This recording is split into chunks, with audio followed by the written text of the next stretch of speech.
Chapter 1643. What was important was that they had talked about it. As long as the officials were talked about, they would be suspected when they returned to the southern Ming dynasty. It would be even more difficult for them to be put in an important position. How could Chen Sun and Wang Zhou not see the reason behind this? However, they had no other choice. In the territory of Qiqian City, they did not dare to go against Yang Chendong's good intentions. Moreover, they also needed to find a way out for themselves. Although being able to go to the meeting did not mean that they would definitely join the Xianxia, at least they would not offend Bugnam of Gojoseon.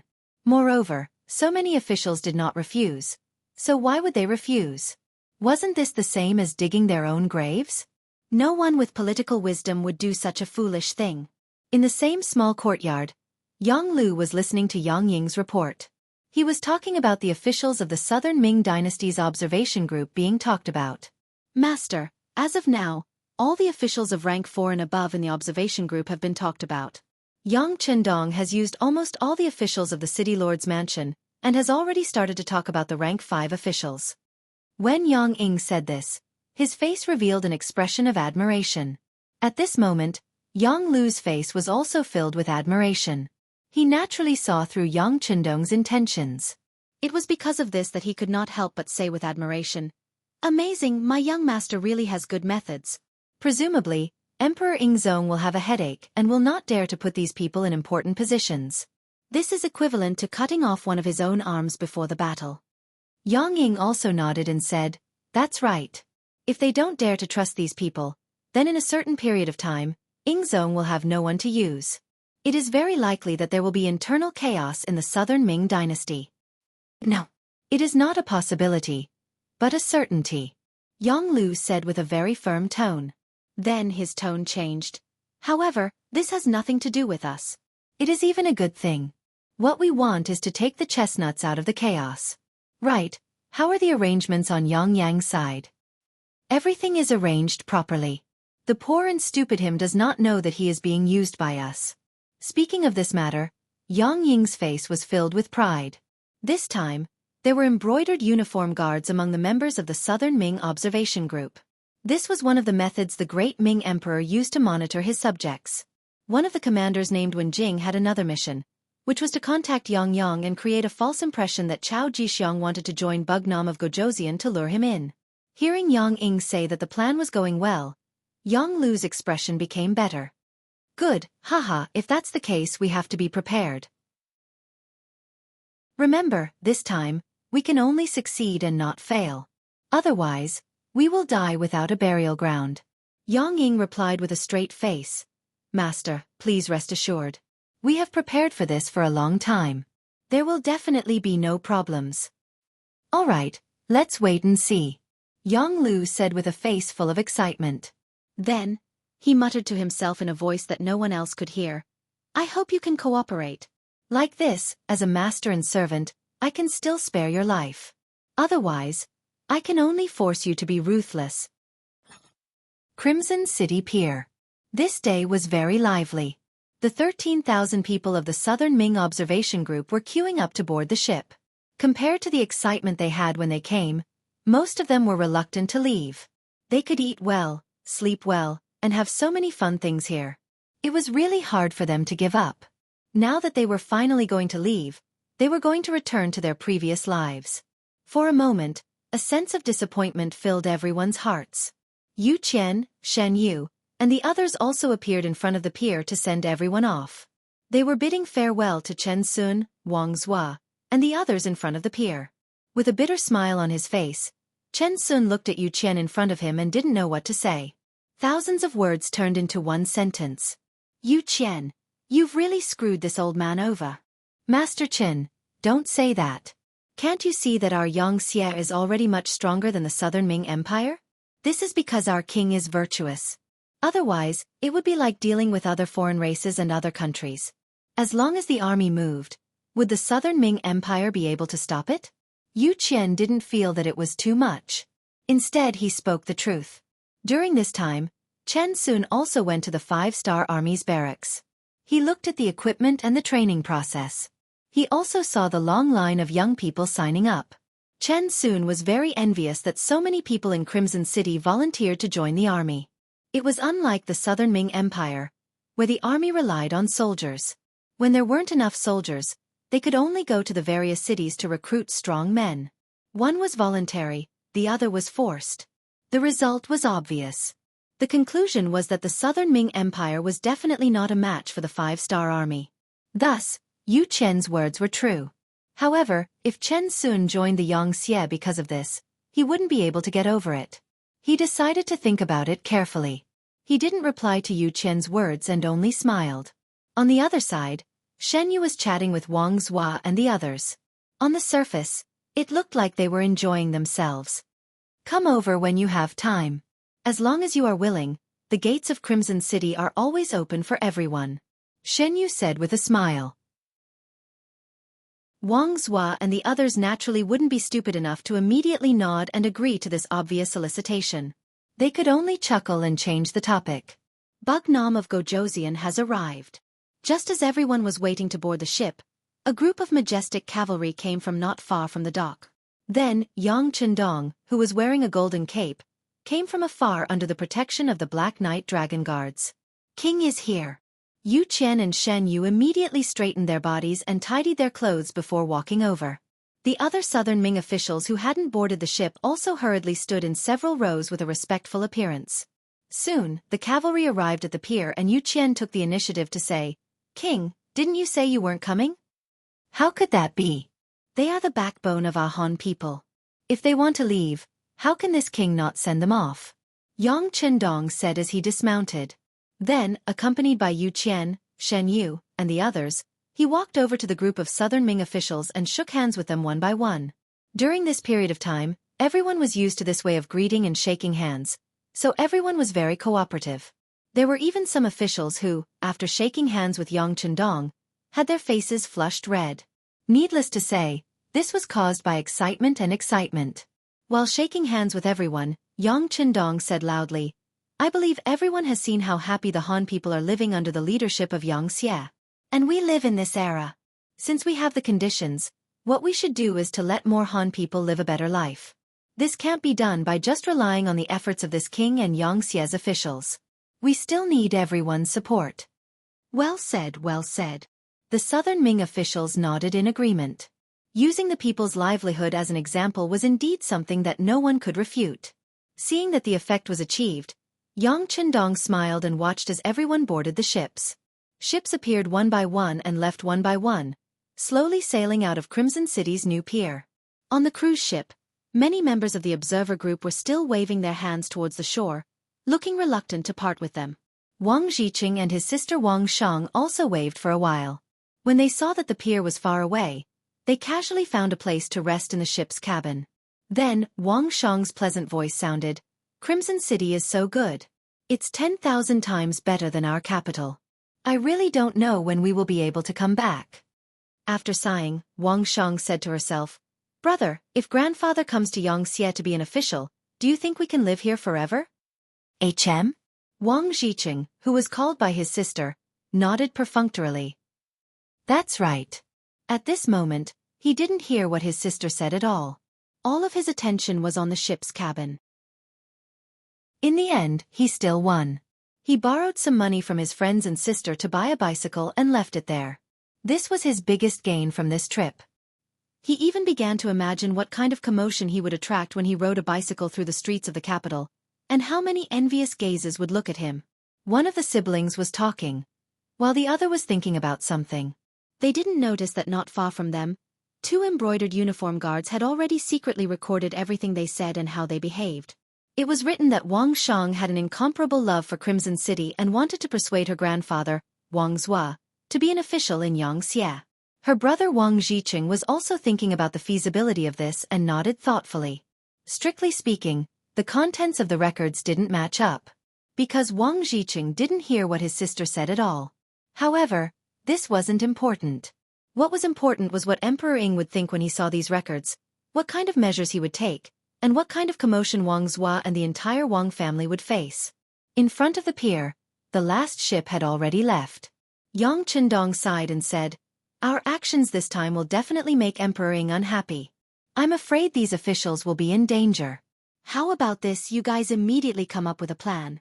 If there's danger, how to save them. When the time comes, the intelligence department will fully cooperate with you. Yu Qian and Shen Yu, who were called out, also knew that this matter was of great importance. They immediately nodded and said, "Yes, Wang. We'll go back and come up with a plan." Yes, you must do your best to perfect it. Don't be afraid of spending money. Many of these people have real talent. If they can join Xianxia, it will be extremely beneficial for us to manage the entire southern Ming dynasty in the future. Yes, we're clear. Yu Qian and Shen Yu gave their assurances again. Yang Qindong nodded in satisfaction and then left the pier with the black cavalry. Chapter 1644. Speaking of the boat, because they had received Emperor Ying's decree, their return speed was clearly faster. They had used close to 15 days to arrive and less than 10 days to return. They had arrived at the docks of the Suzhou prefecture. Once everyone was ashore, they immediately rushed to Yingtian Mansion, the capital of the southern Ming dynasty, Nanjing Mansion. The officials were all smart people. Since they had returned to the southern Ming dynasty, regardless of what had happened to their mentality, what they needed to do now was see the emperor and then express their loyalty. Wang Zhiqing, Wang Shang, and the others also got off the boat. However, for some reason, they felt that the air they breathed was not as fresh as before. It was to the point that everywhere they looked was not pleasing to the eye. The formerly bustling capital was now like a countryside in their eyes. There were flaws everywhere. In particular, when they entered the capital and saw the occasional rice fields on the sides of the streets, they felt a wave of disgust and discomfort. In comparison, the incomparably clean streets in Crimson City, as well as the public toilets 1,000 meters away, seemed more humane. Zhu Qizhen met the members of the observer group one by one in the Imperial Palace. When he saw that everyone was extremely respectful when they saw him, for some reason, he did not feel as interested as before. He had a feeling that these people's smiles were too fake, as if they were acting with him. After the officials finished greeting each one of them, Zhu Qizhen finally spoke. "Beloved officials, I presume that you have all gained a lot from this trip to Crimson City. Since this is the case, go back and write a memorial to see if there is anything we can learn or imitate. Then we can also make changes, okay?" "Your Majesty is wise, this official will obey," the officials replied in unison. Then, everyone left the Imperial Palace and returned home to write memorials. The next morning, in front of Zhu Qizhen's dragon table, there were memorials written by the various officials. Zhu Qizhen looked through them curiously. However, not long after, he angrily threw these memorials to the ground. It had to be said that these memorials talked about many things. For example, the Ministry of Personnel's memorial said that they were going to clean up the officials again. Anyone who was found to be corrupt would be heavily punished. For the sake of governance, officials were not allowed to engage in business. Anyone who took over extra land should also be returned. Anyone who had business in their family should also immediately stop to prevent collusion between officials and business. The Ministry of Revenue reported that they were going to reinstitute the business tax and collect heavy taxes. Regardless of whether one was a grand scholar, high scholar or elementary scholar, they would still have to pay taxes when doing business. Everyone was equal. Only then would the wealth of the country be abundant. Only then would they be able to do what they wanted to do and benefit the people. The Ministry of Rights Memorial said that they wanted to set up a Nanming newspaper to allow the common people to have a voice. This way they could eliminate the existence of any undesirable things to the greatest extent. He also wanted to set up public schools, with the imperial court providing money so that the commoners could have books to study and develop their wisdom. The Ministry of Justice's memorial said that they wanted to expand the dungeon and severely crack down on the outlaws among the people, especially those officials with backgrounds, so that everyone would be equal. Only by giving the common people peace and order would the common people feel safe and happy. Only then would the common people truly support the southern Ming dynasty. The Ministry of Works said that they wanted to open more factories. At the same time, they wanted to raise the social status of blacksmiths, carpenters, and craftsmen. Only then would they be able to better display their enthusiasm and build the southern Ming dynasty. Even the imperial censor of the left, Shang Lu, wrote a memorial saying that they wanted to clean up the governance of officials and reduce unnecessary expenses for the imperial court. For example, they wanted to reduce the expenses of the embroidered uniform guard, expand the area of the streets, build more public toilets, and let the common people develop the good habit of not urinating and defecating everywhere. They wanted to change the environment of the entire southern Ming dynasty so that everyone would not have to live in a stinky environment. They could also reduce the occurrence of diseases and so on. Looking at these memorials, if they were not asking for money, they were asking for people, or they were criticizing the southern Ming dynasty system and bad habits. How could Zhu Qizhen not be angry? It was rare for him to throw a tantrum in the main hall for several hours. His shouts could be heard from time to time from the throne room. Setting up a business tax and taking back the privileges of scholars. What does Chen Sun and the Ministry of Appointments want to do? Do they want us to become enemies with all the scholars in the world and cause chaos without a war? Set up a newspaper when school starts? What does the Ministry of Rights want to do? Could it be that if we don't set up a newspaper, we won't be able to hear the voices of the common people? Expand the dungeon? What does the Ministry of Justice want to do? Do we have so many bad people in the southern Ming dynasty? What bright heaven and earth? Could it be that the skies of the southern Ming dynasty are dark and gloomy? The Ministry of Works is even more ridiculous. Raising the status of the craftsmen, are they trying to change the current state of the southern Ming dynasty? Won't this cause chaos? If the status of the craftsman is raised, will the status of other people be raised as well? Especially this imperial censor. According to what he said, are we living in a stinky environment every day? The common people will get sick when they eat grains. This is originally a matter of heaven and earth. How can it be that the common people's production has anything to do with our current environment? After calling out the names of the various departments, Zhu Qizhen overturned the dragon case in a fit of anger. The eunuchs at the side were so scared that they trembled in fear, not daring to say a word. Are they rebelling? All of them are pointing fingers at me. I think they have clearly been bribed by Yang Chendong. We don't believe that Crimson City is really as good as they say. How is this observing and learning? This is clearly eating other people's food and then coming back to bite their master. These people all deserve to be killed, they deserve to be killed. Zhu Qizhen couldn't be blamed for being so angry. He had his subordinates give their opinions because he wanted to see if they had any gains. If there was, he could make appropriate changes without putting in too much effort. But now, how was this appropriate change? It was clearly overturning everything. The southern Ming dynasty was also degraded by everyone. As the emperor, he naturally had no face. It would be strange if he wasn't angry. After venting his anger, Zhu Qizhen stood there panting. The head eunuch Qian Sengbao finally found an opportunity and hurriedly knelt on the ground. Your Majesty, don't be too angry. Your health is more important.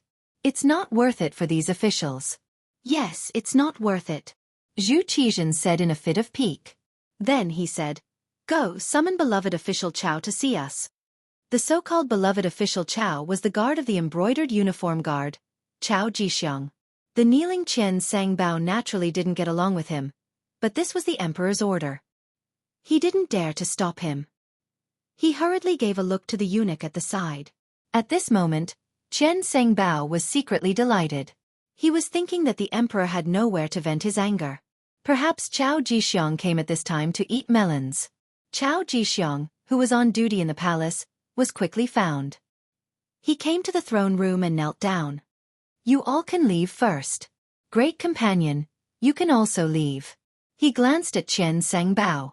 Because of the appearance of Yang Chendong, this little butterfly, Zhu Qizhen didn't experience being captured by Yes Hen. Thus, Chao Jixiang didn't appear to save his master. Now, his great companion became Qian Sengbao's eunuch. The emperor summoned Qian Sengbao and wanted to drive him away. Qian Sengbao naturally wasn't happy. But at this moment, he didn't dare to disobey the emperor's order. He could only agree and leave. After he walked out of the throne room, he stood there in deep thought. Recently, every time Zhu Qizhen saw Chao Jixiang, he was always mysterious. Even his great companion was on guard against him. This made him feel a sense of danger. If Chao Jixiang really replaced him, he was afraid that he wouldn't be able to have a good ending. Internal strife among eunuchs was often the fiercest. Those in power could get whatever they wanted. As for those who were stepped on, it was a fate worse than death. Eunuch Qian, why are you here? Why aren't you serving the emperor? Qian Sengbao, who was in deep thought, was surprised when a voice came from behind him. He looked in the direction of the voice and saw the head eunuch of the empress, Mao Mu. Although they were both head eunuchs, one served the empress while the other served the emperor. The difference in status was too great. "Oh, so it's eunuch Mao. What's wrong? Are you leaving the palace?" "Yes, the empress wants to weave cloth. Aren't I going out to choose?" Mao Mu said with a fawning expression. In the entire southern Ming eunuch group, although Mao Mu carried the identity of a head eunuch, his real power wasn't even in the top 10. This was all because the empress's temper was very good and she never cared about matters. The master was weak, so as the eunuch by the master's side, he naturally didn't have much power. But because of this, Mao Mu became a transcendent existence in the entire group of eunuchs. This person did not fight for fame or profit. Because of the empress, not many people were interested in his position. This made it seem that he had a good relationship with all the eunuchs, and they all seemed to be good. In terms of status, Mao Mu was far from them. But Chen Sengbao was a very smart person. He definitely wouldn't casually offend people for no reason. So when he saw Mao Mu ask him, he chuckled and explained, "It's like this. The emperor wants to meet Chao Chongwei alone, so I came out to get some fresh air." "Oh, so it's like that. It's just that Chao Chongwei's thoughts are very big. It's not a good thing for such an ambitious person to always be by the emperor's side." After Mao Mu heard this, he first had a shocked expression on his face. Then, he seemed to say this very casually. Just as he finished speaking, Mao Mu quickly covered his mouth with his right hand with an embarrassed expression. Between eunuchs, unless there was a life-and-death feud, they wouldn't speak ill of each other in front of each other. That was the behavior of a vile person, and it was shameful. Normally, if Mao Mu said this, Chen Xingbao would even reprimand him. After all, he was now the head of the group of eunuchs. He had the obligation to maintain the unity of the group of eunuchs, at least on the surface. Chapter 1645. But now that he was angry, Mao Mu's words hit the bottom of his heart. He said with an angry face, "That's right, I thought I was the only one who thought Chao Chongwei was ambitious. I didn't expect that Mao Gonggong also thought so. Then I really have to be careful." "Ha! Chen Gonggong, you are busy. I still have to go out of the palace. I will talk to Chen Gonggong when I have the chance." Mao Mu didn't say anything this time. Some words were enough to be said once. Saying too much would have the opposite effect. Mao Mu left like this. Along the way, he took the token given by the empress and walked out of the palace with the 6 little eunuchs. Then he walked into the market and looked around. He went to a few shops but didn't buy any suitable cloth. During this process, no one noticed that while he was chatting with someone in a cloth shop, he had spread the news of Zhu Qijian's rage and summoning Chao Jixiang. In the entire Xianxia, there were no more than 10 people who knew that Mao Mu was Yang Hodong's spy. Among them, there was an intelligence team that was responsible for contacting him. Wang Shan, the head of the telecommunications department, was the one who knew about it. He was the one who reported everything directly to Yang Chendong. Even the head of the security bureau, Yang San, didn't know. Because of this, Mao Mu's safety was guaranteed. Even if Chao Jixiang had joined forces with the Xianxia traitor, he still didn't know that Mao Mu was Xianxia's spy. When Mao Mu reported some of the news in the palace, Zhu Qijian was listening to Chao Jixiang's report with a serious expression. "Your Majesty, the matter is like this. I have already contacted that person. He will lead Bugnam of Gojoseon to the ship. When the time comes, we will choose to take action at sea. At that time, no matter how great his ability is, he won't be able to escape." "And good." "That's right. Didn't you say there was a backup plan?" Zhu Qijian asked with interest. "Yes, Your Majesty. I don't know if you still remember Shaohua Province's President Kuroda, who is the Navy General of Shaohua Province. When the Shaowei Province was destroyed by Xianxia, he had escaped with 100,000 soldiers. Over the years, although his strength has weakened, he still has 50,000 Navy elites in his hands. When the time comes, they will also appear and join us to kill Bugnam of Gojoseon. However, he also made a request. That was, if he wanted to reclaim the entire Shaowei Province, he needed the emperor to acknowledge their existence. There is also that Yang Lu. He wants to inherit the throne after Bugnam of Gojoseon's death, but he said that he will definitely obey the emperor's management. Once he stabilizes his position, he is also willing to send troops to attack Beiming and help the emperor unify the world. As soon as Chao Jixiang opened his mouth, he laid out all the plans and the requests of the so-called allies. Hearing this, Zhu Qizhen frowned. After hesitating for about half an hour, Zhu Qizhen opened his mouth. We can agree to President Kuroda's request. Originally, we didn't need to pay too much attention to a small island country. But Yang Lu's request. Chao Jixiang was the best at reading people's expressions. When he saw Zhu Qizhen's expression, he guessed something. He immediately said, "Emperor, please rest assured. We can agree to his request first. After he stabilizes Xianxia and helps us deal with Baiming, we can find an opportunity to kill him." Yes, that's what I mean. Bugnam of Gojoseon's appearance has already caused chaos in the Great Ming Dynasty for so long. If he dies, there can't be any more chaos. We can't fall for the same thing twice. Zhu Qizhen said with a satisfied expression. Just like that, the two of them, Zhu Qizhen and Chao Jixiang, began to perfect the plan. This conversation lasted for nearly 4 hours. In the end, Zhu Qizhen ordered someone to bring in the meal and even rewarded Chao Jixiang to eat with him. This made Chen Senbao, who was waiting outside, very envious.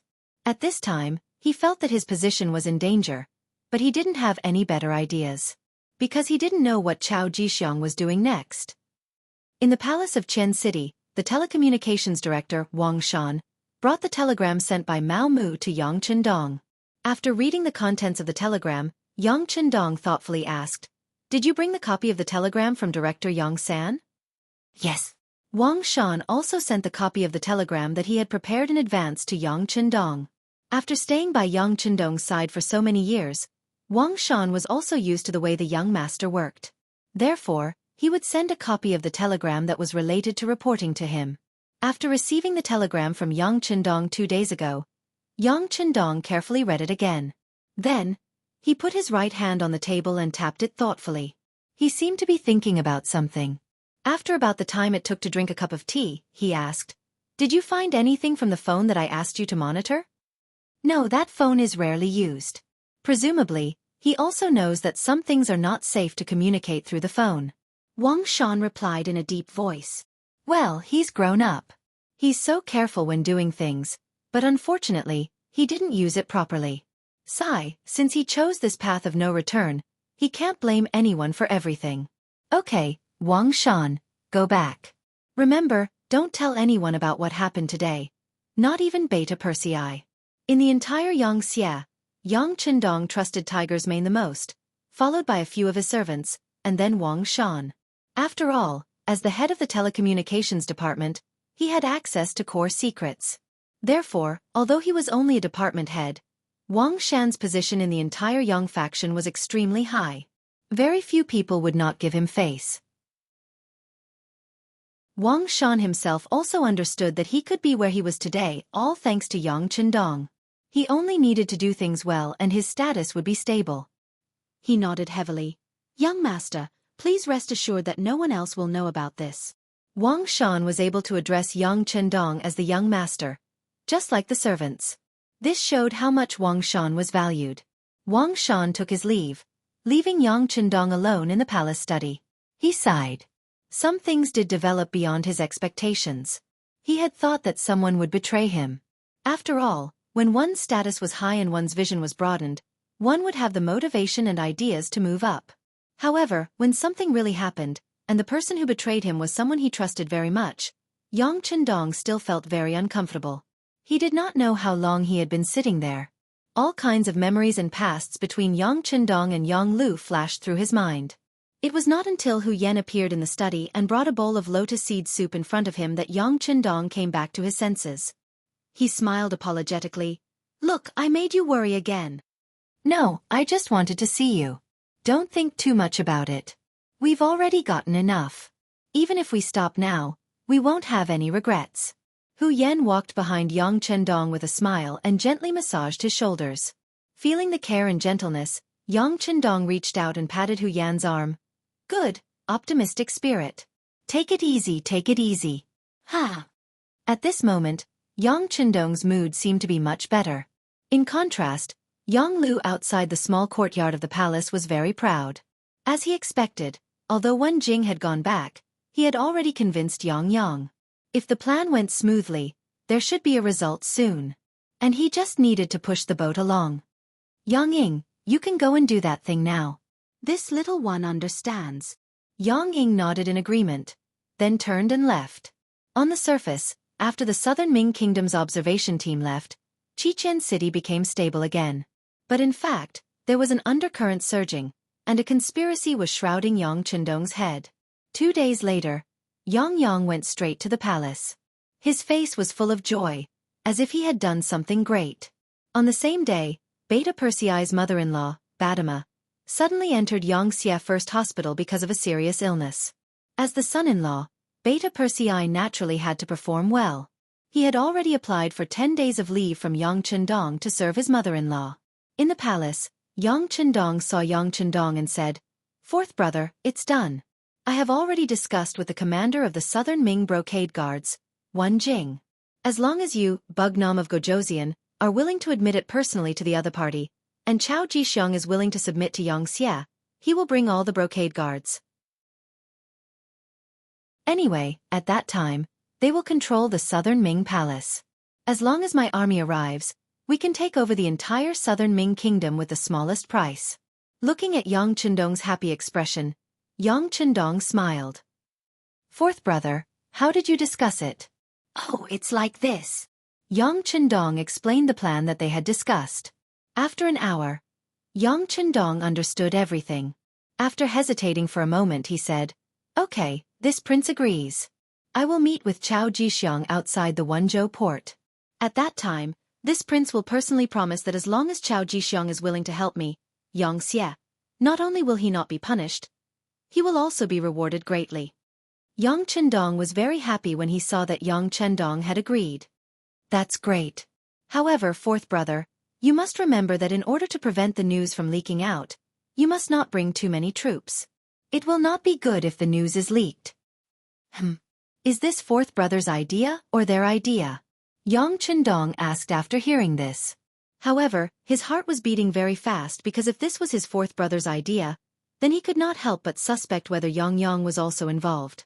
Fortunately, Yang quickly gave the answer. "Of course it is Chao Jixiang's idea. He is afraid that the news will be leaked. When that time comes, Ingzong will be prepared and he will not be able to complete his mission of controlling the Imperial Palace. Of course, with fourth brother's current status, even if he cannot bring too many people, he will still be accompanied by the Black Cavalry. After all, one must always be vigilant." Hearing Yang Qindong say this, Yang Qindong was finally able to relax.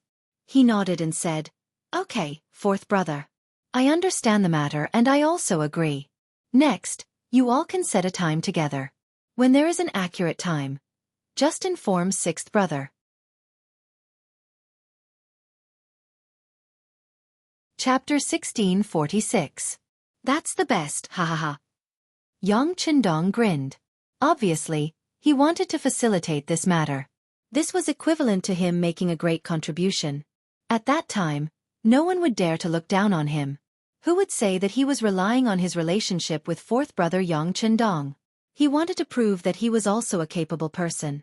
Yang Qindong agreed. The news quickly reached Yang Lu's ears. In the small courtyard, Yang Ying was so happy that he forgot himself. After all, after so many years of hiding, there was finally a conclusion to this matter. He felt that the burden on his shoulders was a lot lighter. Yang Lu, on the other hand, frowned in joy. "Yang Ying, why do you think he agreed so readily? Is there a trap in this? How can that be? Master has been hiding it very well. Besides, this matter was facilitated by Yang. We didn't even show our faces. Even if there is suspicion, it won't fall on us. Master, you have to hurry up. It's best if you can fight to go to the sea with him. This way, our chances of winning will be higher." Yang Ying said without any doubts. "That's right." Yang Lu nodded. He felt that Yang Ying's words were very reasonable. He immediately put down the doubts in his heart and said, "This problem is not difficult. Right now, only Beta Persei, Yang Wu and I are in Xianxia City. Yang Wu has to guard the palace and keep an eye on the officials in Xianxia City. Beta Persei also has to keep an eye on the hospital. With Yang Qindong's habit of sympathizing with his subordinates, He most likely won't bring him this time. So, other than me, who else is more suitable? After this analysis, Yang Ying also felt that this was the truth. He immediately said, "Then I have to congratulate Master. I'm afraid that it won't be long before this little one will call Master King." Haha, well said, well said. Yang Lu thought that the Southern Ming Emperor had promised him that once Yang Chindong died, he would inherit the position of Bugnam of Gojoseon. He immediately laughed happily. At this moment, Yang Chindong had already agreed to meet Chao Jixiang in private. The meeting at sea seemed fair to everyone, but Yang Chindong knew that there was a great conspiracy behind this seemingly fair meeting. If it was just him alone, he wouldn't be afraid of any conspiracy. It was still the same sentence with Dotsong in hand. As long as they didn't kill him immediately, it would be impossible for them to kill him. But this time, he was not alone. There were many black cavalry following him. He could not leave his brothers to the side. That would be irresponsible. If he did not bring the black cavalry with him, it would definitely arouse suspicion. In this case, it was necessary to make some preparations in advance. So he went to the Navy headquarters. Deputy Commander Gao Xiong had already left with the Navy, and not long ago, he sent a report of victory. In front of the leading ships of this world, whether it was speed or firepower, they were several times stronger than the other side. The expansion of the Navy can be said to be very smooth. With the cooperation of the Navy's Cold Vanguard Division, so far, they haven't encountered any difficult bones. Yang Chindong even knew that even in the future, when the Xianxia Navy enters the Western Europe, there won't be any decent opponents. At this time, the West was far from being as developed as the future. There were even many places that didn't have their own civilization, let alone technology. With this opportunity, Xianxia can really unify the West. Otherwise, once they really start to rise, even if they send several times more troops, it will be difficult to accomplish. It can be said that now is the best time. Yang Chindong came to the Navy headquarters. Of course, he didn't ask about the Navy's overseas expeditions. If there is any news, someone will report it to him. He came here to make some arrangements for the meeting with Chao Jixiang. Although Yang Chindong has already seen that this is a trap, he doesn't know how many people the other side has, how many preparations, and how many people are involved. He didn't even let people inquire about it, fearing that it will alert the enemy. That is, Yang Chindong dared to take such a big risk without knowing anything. I'm afraid that if he said that he is second, no one would dare to say that he is first. This time, he came to the Navy to make the corresponding arrangements. Although he doesn't know the other side's means, he should prepare something that can't be neglected. Now in charge of the work here is the commander of the Navy's Cold Vanguard Division, Nie Tong.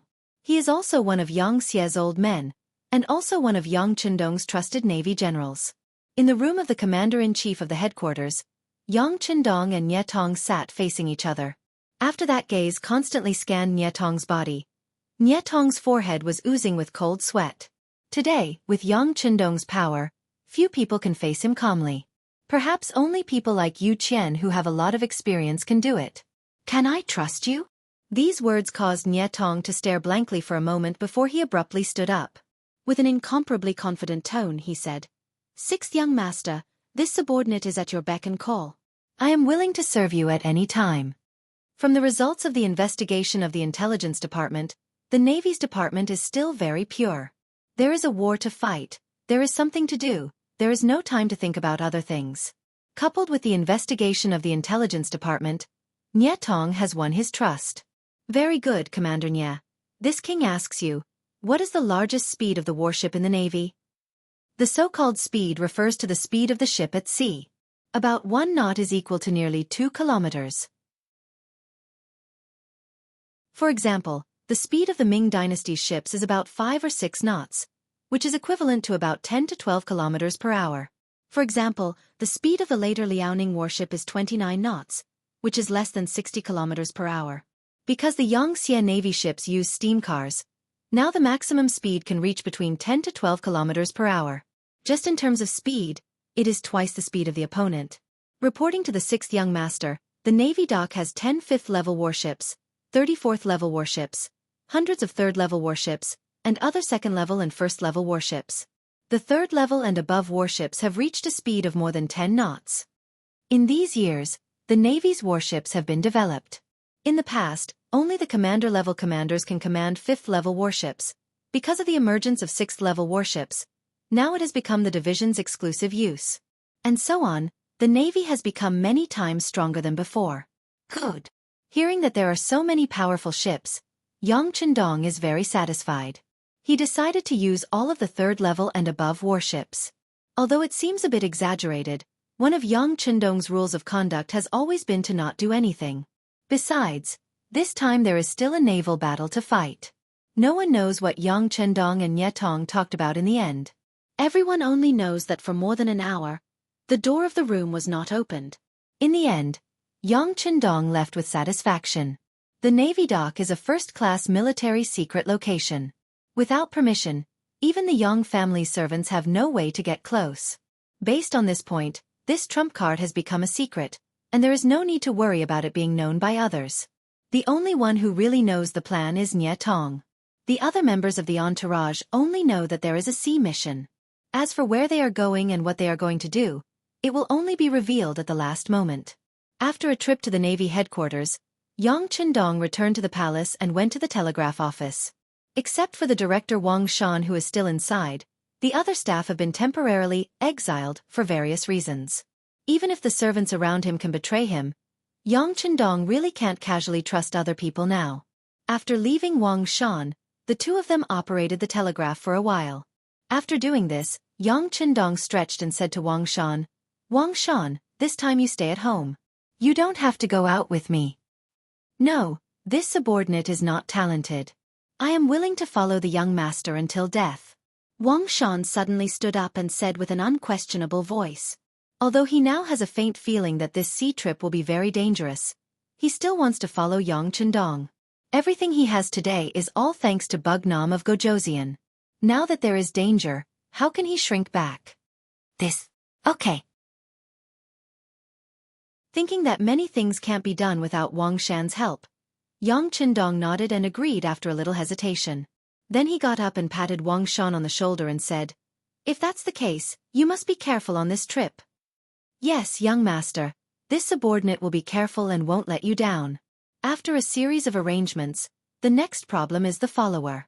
Although Beta Persei took the time to come from the hospital to the palace and asked to follow, Yang Chendong still happily refused. "Beta Persei, your mother-in-law is sick. Now is the time for you to perform well. Besides, you have followed me many times.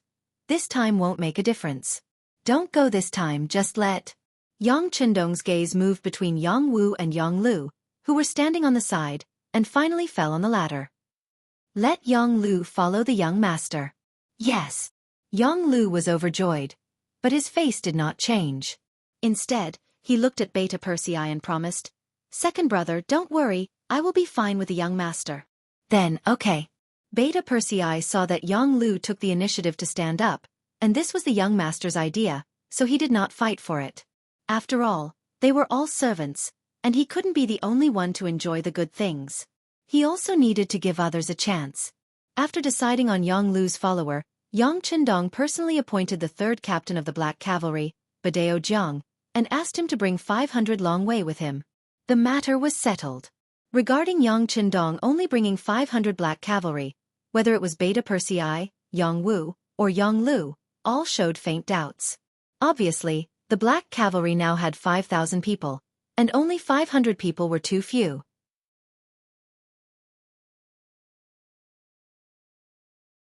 Chapter 1647. Quite a lot. Yang Chendong chuckled.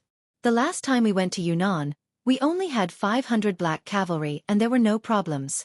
Not to mention that this time, other than the Black Cavalry, we also have the Cold Vanguard Army. Alright, Yang Lu, go back to the Navy headquarters and look for Commander Nye Tong to see who is suitable to accompany us. We don't need too many people, just a battalion of 500 people will do." Yang Lu, who was called out, was very excited and quickly agreed.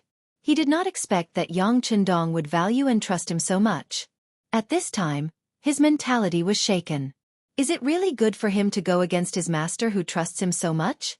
Yang Lu did not immediately go to the Navy headquarters. Instead, he first returned to the small courtyard and saw Yang Ing. "Master, there is no turning back. Now that your matter has been revealed to the Emperor of the Southern Ming Empire, it is impossible to stop even if you want to. Besides, Yang Qindong has no one by his side right now, so he thought of you. Once the problem with Beta Persei is solved, I'm afraid he will kick you aside. Do you want to endure it again? As the person Chao Jixiang sent to Yang Lu's side, Yang Ying naturally would not allow things to stop halfway.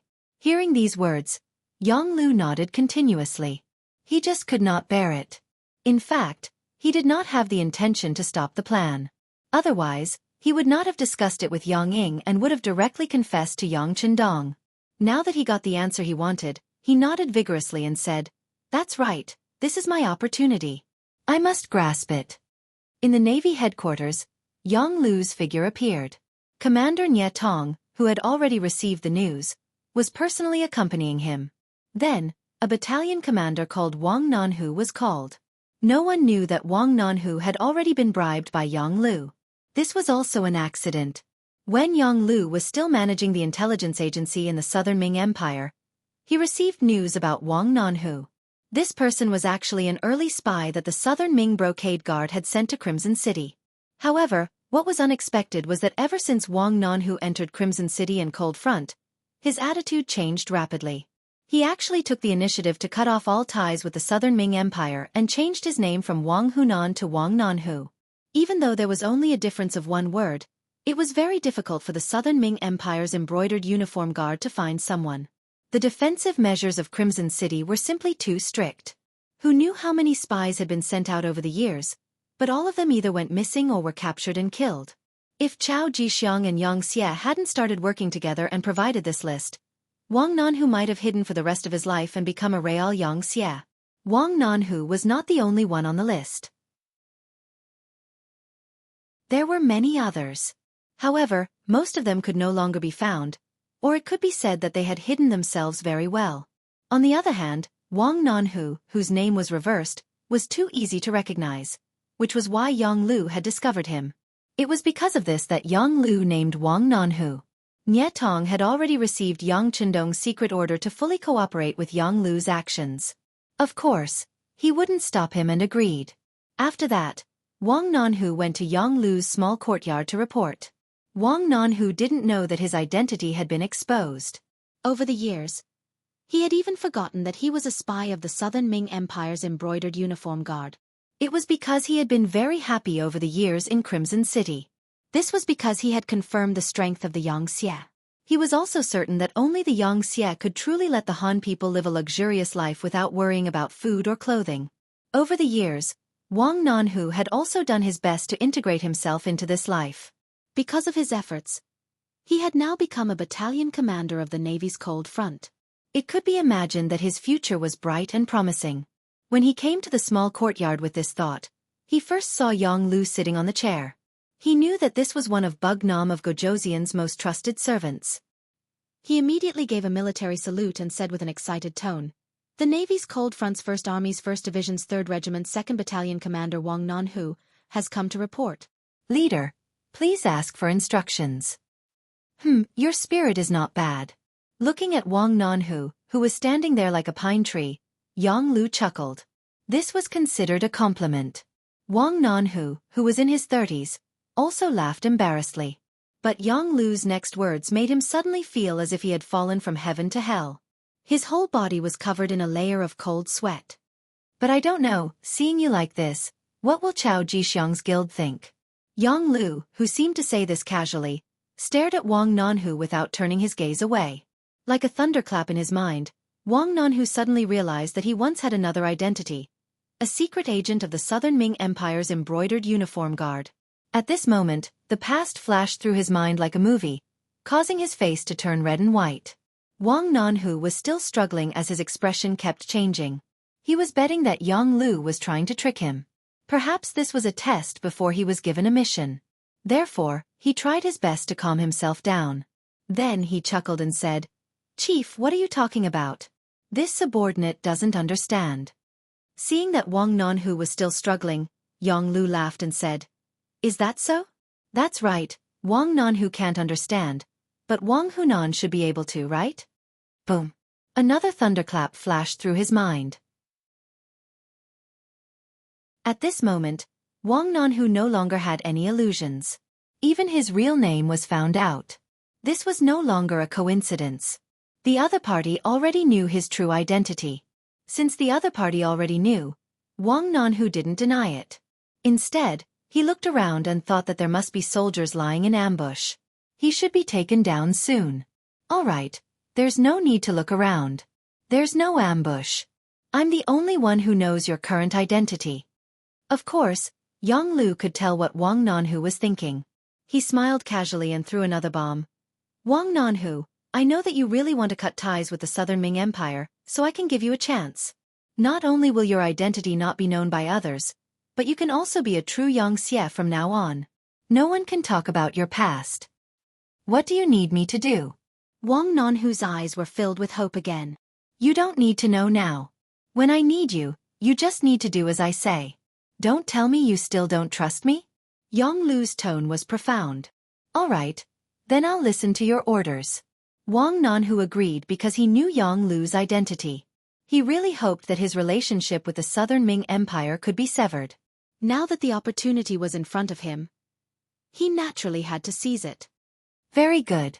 Seeing that Wang Nanhu agreed, Beta Persei finally had a smile on his face. Next, gather your battalion and prepare to follow Bug Nam of Gojoseon to carry out missions. Remember, you have to listen to my orders. You only have one chance to perform. If you don't seize it, don't blame others. Please don't worry, Chief. I will definitely seize the opportunity. Wang Nanhu said without hesitation. In the Imperial Palace of Crimson City, Yang Chendong appointed a commander named Wang Nanhu. When Yang Chendong heard this, he didn't say anything. He didn't even send people to investigate. He wanted to see how Yang Lu, whom he had groomed, was going to deal with him. And just in case, after all, there was no absolute victory or defeat in war, so using the remaining 3 days, Yang Chendong separately found the deputy commander of the army, Lang Song, and the commander of the navy, Nye Tong, and announced the establishment of the military committee to them. The military committee, also known as the military committee, was equivalent to the cabinet of the civil officials. The members were initially decided to be 5 people. They were responsible for military affairs. The person directly in charge was himself, and the second in charge was Crown Prince Yang Bo. In other words, if something happened to him, or if something urgent happened and he couldn't be contacted, Yang Bo would be in charge of military affairs. At that time, even the cabinet had no right to interfere with military affairs. When Yang Chendong took Yang Bo's hand and announced in the army headquarters, the first batch of military committee members were Tiger's Mane, Lang Song, Gao Xiong, Tian Yu, and Tian Hu. Deputy Commander Lang Song then sent Yang Chendong and his son out of the army headquarters. When the two of them arrived at the main street, Yang Bo said thoughtfully, "Father, are you leaving Crimson City again?" "Yes." Yang Chendong didn't intend to hide it from Yang Bo. As his eldest son grew up, there were some things he needed to know. "Father, is it very dangerous this time?" Yang Bo raised his head. His voice was still a little immature as he looked at Yang Chendong and asked again. Yang Chendong didn't expect his son to have such observation and perception at the age of 11. He was very pleased. "Yes, it is a little dangerous, but fortunately, everything is under father's control." "Then I'm relieved." A sincere smile appeared on Yang Bo's face. Looking at Yang Bo's adult-like appearance, Yang Chendong smiled and patted Yang Bo's head. He said, "Bo, remember.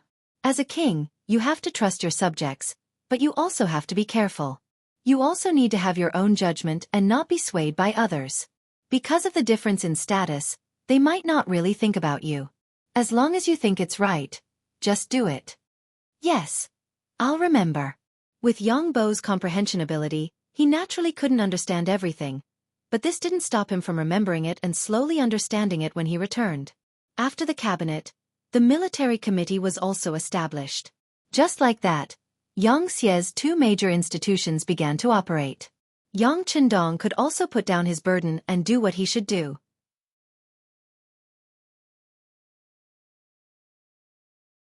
Chapter 1648. On the morning of the 3rd day, Yang Chendong told Hu Yan and the others that he needed to go out and would be back in a few days. Then, he walked out of the palace with firm steps facing the rising sun. Outside the palace, Ba Daojiang and the 500 black cavalry were already in formation, waiting for orders to set off at any time.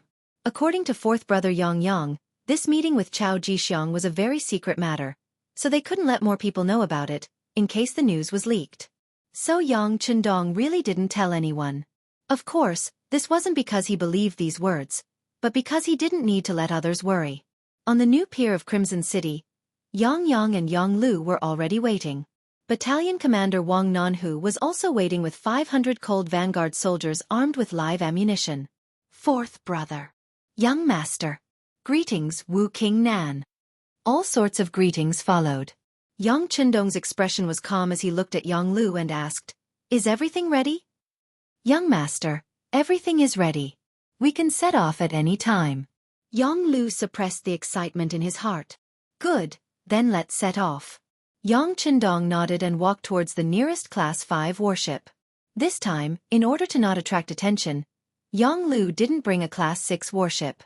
Instead, he chose the Class 5 warship in front of him. Soon, the black cavalry boarded one by one.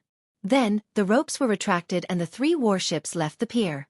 At this time, at the pier, Nie Tong was leading the 1st, 2nd, and 3rd regiments of the 1st Division. Because outsiders were forbidden from approaching the pier, no one knew that they had left. In addition, the 4th Regiment was left behind to guard the pier. From the outside, it didn't look any different from before. On the sea, a total of 3 Class 5 warships were heading towards Fuzhou from Crimson City.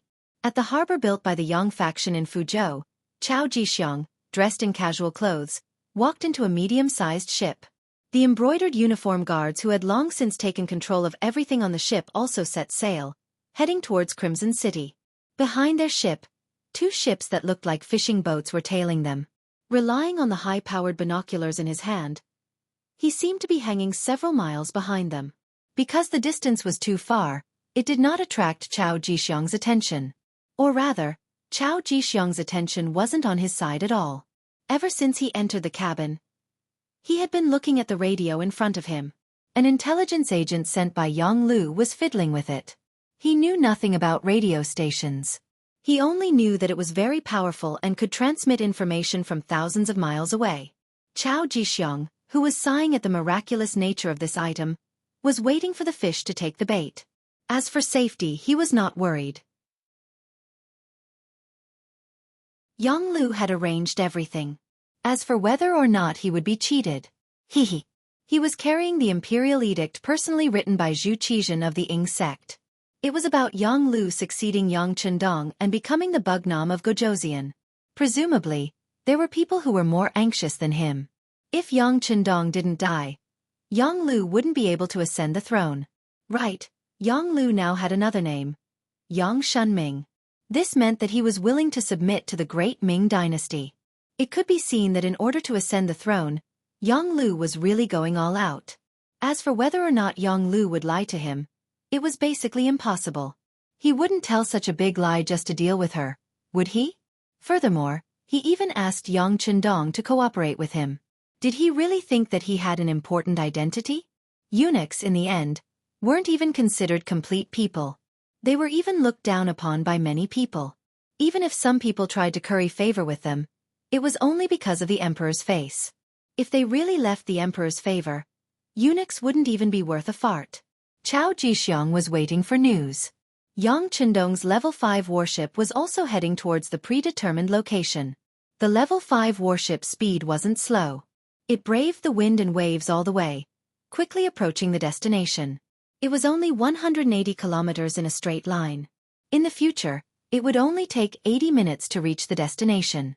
It was impossible to be so fast now. However, it would only take 10 hours to reach the destination. Not to mention, the destination wasn't Fuzhou, but the sea outside of Fuzhou. Therefore, in just 8 hours, Yang Chendong and the rest arrived at the predetermined sea area. During the journey, Yang Chendong sat in the main cabin and was playing Go with Yang. Ba Daojiang and the rest were watching and learning from the side. It was precisely because Yang Chendong loved Go that the few servants around him were not bad at Go. Even Beta Persei, that big brute, was quite accomplished in Go. There was no need to talk about Yang Lu. He had more time than Beta Persei and studied Go more deeply.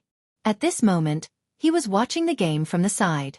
Yang Qindong's Go skills were also not bad. After coming to the Southern Ming dynasty, he had looked for others to specially learn from him.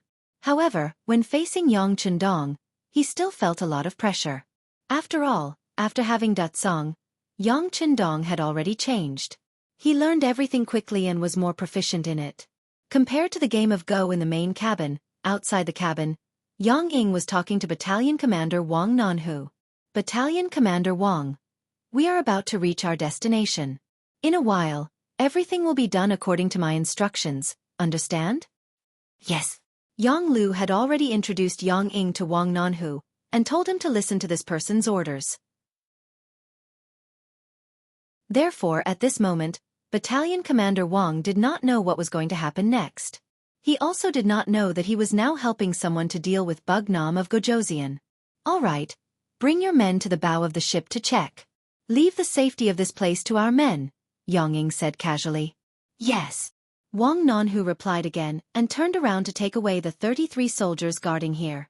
It was a full platoon of cold front soldiers. When he came, he knew that Yang Lu had arranged for other people to board the ship to take care of Bug Nam of Gojoseon's safety. He also saw that they were wearing the Navy's cold front uniform. Because everything was arranged by Yang Lu, he did not ask any questions. There is a military rule in Xianxia's army: don't ask what you shouldn't ask. But Wang Nanhu did not know that these 33 cold front soldiers were not sent to protect Bug Nam of Gojoseon, but to harm Bug Nam of Gojoseon.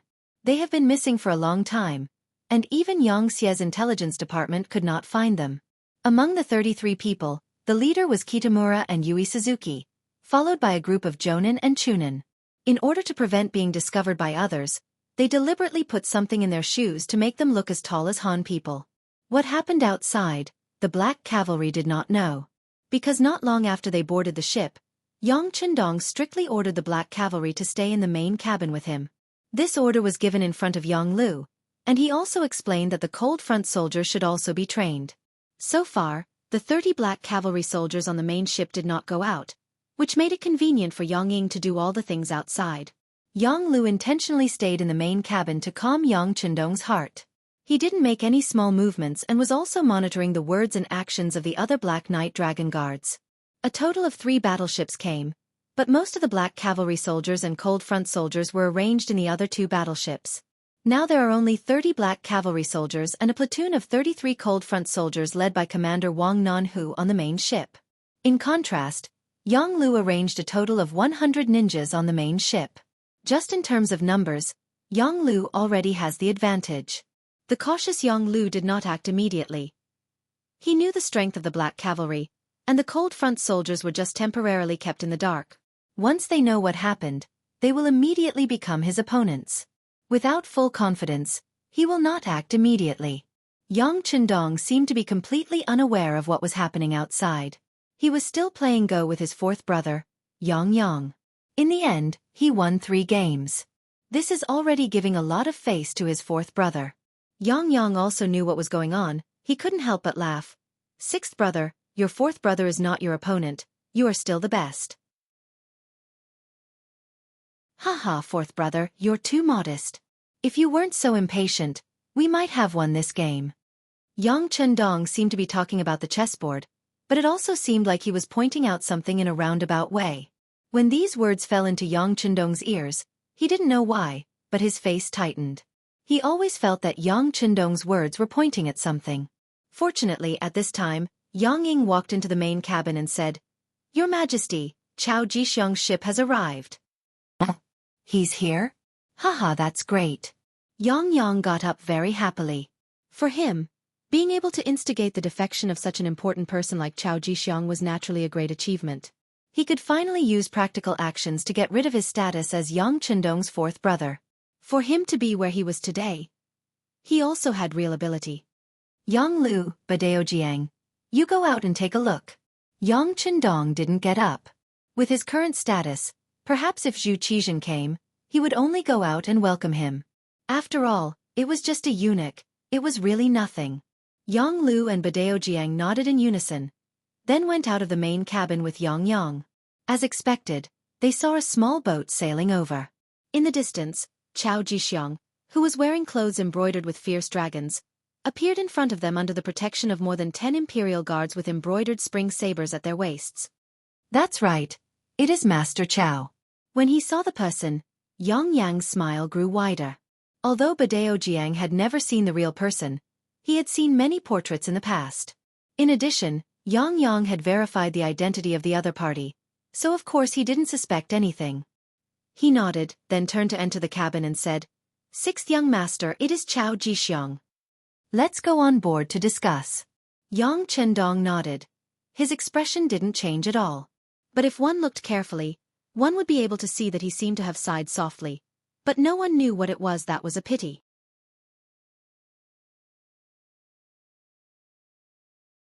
Chapter 1649. A spiral staircase was set up on the ship to guide Chow Jixiang and the others onto the ship. The moment their bodies crossed, Chow Jixiang's gaze landed on Yang Lu. When he saw Yang Lu nod casually, a smile appeared on his face, and he seemed to straighten his back even more. With a total of 12 embroidered uniform guards, Chow Jixiang boarded the Yang family's 5th-grade warship under the protection of Wen Jing's command.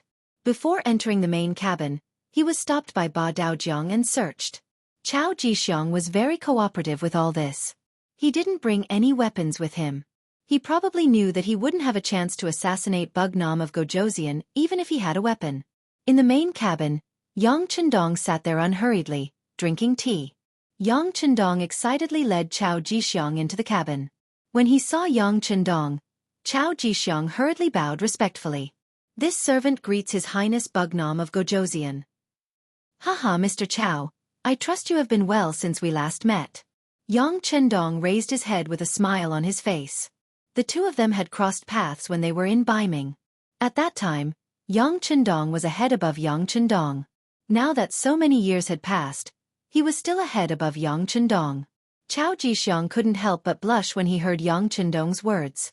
However, when he thought about how Yang Chendong might become his prisoner, he could step on Yang Chendong's head and do whatever he wanted. He suppressed his embarrassment and said respectfully, "Bugnam of Gojoseon is wise and mighty. How can this servant compare to you?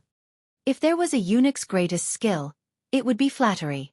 As long as you wanted to hear it, you would listen to it. Otherwise, how could you make the emperor happy and entrust them with important tasks?" Yang Chendong, who already knew this, didn't believe Chow Jixiang's words at all. Thus his expression didn't change as he said, "All right, don't show your tricks in front of this prince. Let's get down to business." "Yes, His Highness Bugnam of Gojoseon," Chow Jixiang replied and stood there with a bitter expression. Chow Jixiang originally wanted to sit down and speak, but Yang Chendong didn't say anything. Naturally, he didn't dare to overstep his boundaries. At this time, he could only stand and speak his request. Among them, he emphasized how his brothers from the embroidered uniform guards would be placed if they joined Xianxia. It could be seen that Chow Jixiang was well prepared. After he spoke, he didn't have any intention of stopping. He spoke one sentence after another, quickly attracting everyone's attention. At this time, no one noticed that Yang Lu had already left the main cabin. He looked at Yang Ying standing outside and nodded lightly. Then, he returned to the main cabin as if nothing had happened. After receiving the signal, Yang Ying immediately waved at Bei Muraku and Yu Suzuki who were standing outside the main cabin. The two figures quickly left. After a dozen breaths of time, a fragrance drifted with the wind and enveloped the Class 5 warship. All of this was done unknowingly, without attracting anyone's attention. In the main cabin, Chow Jixiang hurriedly spoke for nearly half an hour. Finally he said, "All embroidered uniform guards will replace the Black Cavalry and be responsible for Bugnam of Gojoseon's safety. Bugnam of Gojoseon will be under the protection of our embroidered uniform guards and head to Baiming to ask for forgiveness from the emperor." Everything was fine before, and Chow Jixiang's attitude was also very humble. However, all of a sudden, the topic changed, causing everyone to be shocked. Especially Yang, who was the middleman. His expression changed greatly. He looked at Chow Jixiang and said, "Master Chow, what are you talking about? Are you crazy?" "Crazy? Ha ha ha, you're the ones who are crazy. As subjects of the great Ming dynasty, you don't want to serve the emperor. You actually want to rebel and change the dynasty. You need to have the ability to do so.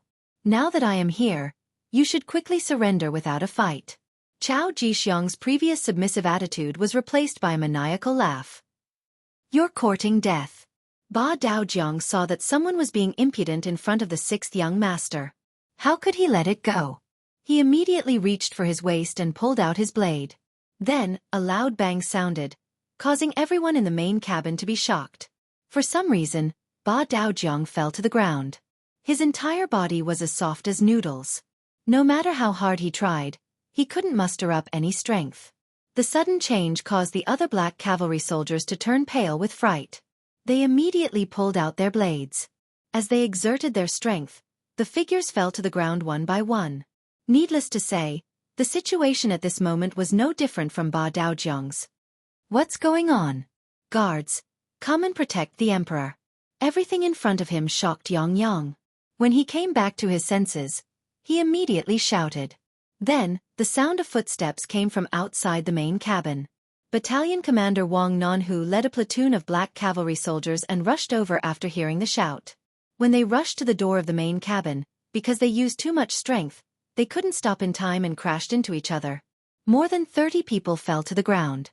Even the 95 style in their hands were thrown to the ground. No one had the strength to hold a firearm in their hands. The black cavalry soldiers were hit, and so were the cold vanguard soldiers. Everything happened so suddenly that Yang reached for his waist in shock. But when he exerted his strength, he felt dizzy.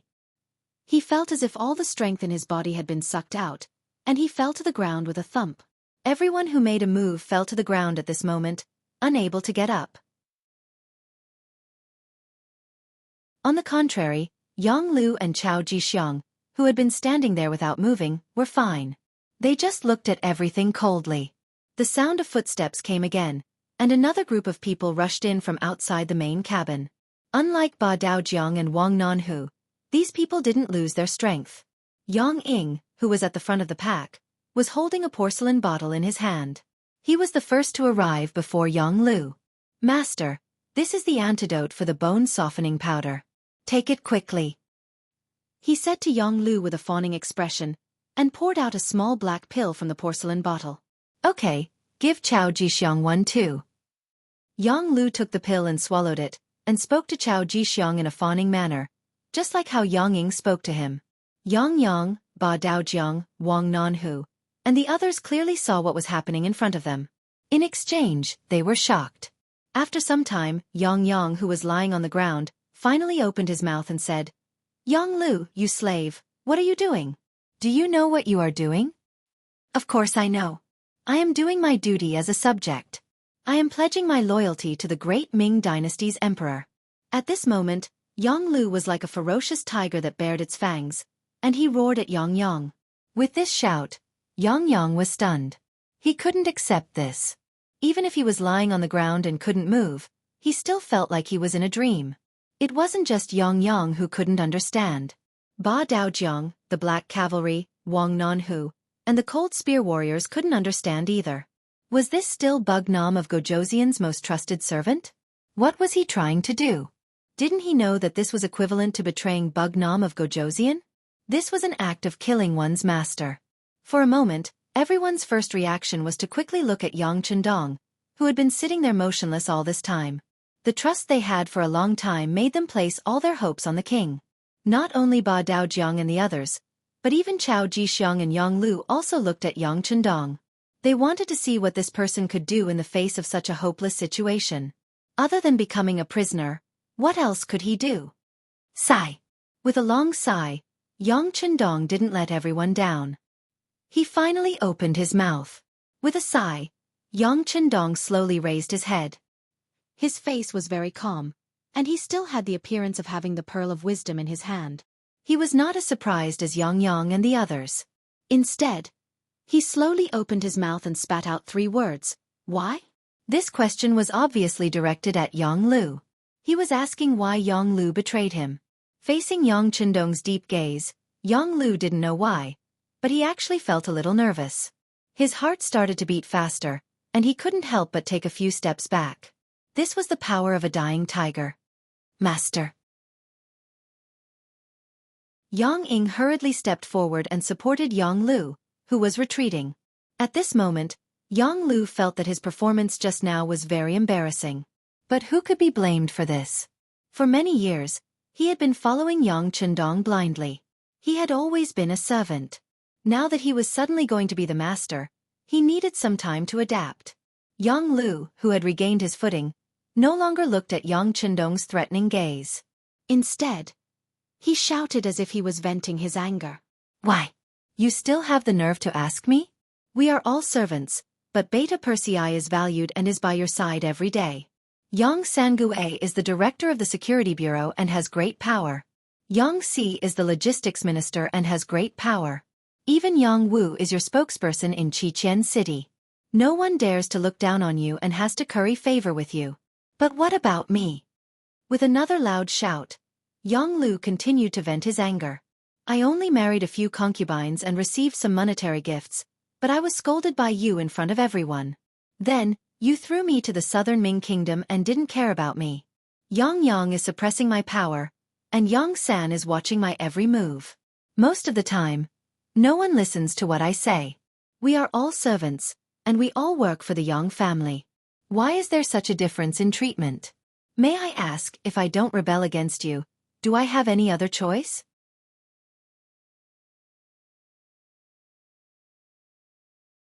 Chapter 1650. Under the loud roar, Yang Lu seemed to feel better. He then said, I know that you must think that I am useless, but that is only because you have not seen my ability. Now, the Southern Ming Emperor thinks highly of me and is willing to make me the new Bugnam of Gojoseon. As the saying goes, a gentleman will die for his friends. If you were me, what would you do? This sentence was not only directed at Yang Chendong, but also at Yang and the others. It was as if he was trying to absolve himself. When a person chose the path of betrayal, it was impossible to say that his heart did not suffer. Thus, they needed to find a reasonable excuse for themselves. This way, their conscience would at least feel better. Yang Lu was currently looking for an excuse for himself. Moreover, he was saying it in a dignified manner. As for whether or not he could convince others, he did not know. However, after saying this, his heart felt much better. After Yang Lu shouted, Chao Jixiang immediately said, That's right. Yang Shunming abandoned the dark for the light and placed righteousness before family. He is a model of a loyal official. For this, the emperor has already issued an imperial edict. He ordered us to capture the traitor Yang Chendong, and appoint him as the new Bugnam of Gojoseon to command all matters big and small in Xianxia. Using this opportunity, a golden imperial edict appeared in Chao Jixiang's right hand. He took it out and read in front of everyone, By the will of the heavens, the emperor decrees. The following content was exactly what Chao Jixiang had said. At this moment, Yang, Ba Dao Jiang, and the black cavalry all looked at Yang Lu, who was kneeling on the ground to receive the imperial edict, with eyes that could kill. It is still the same sentence. If looks could kill, Yang Lu would have been cut into pieces. Minister Yang Shunming thanks the emperor for his grace. Long live the emperor.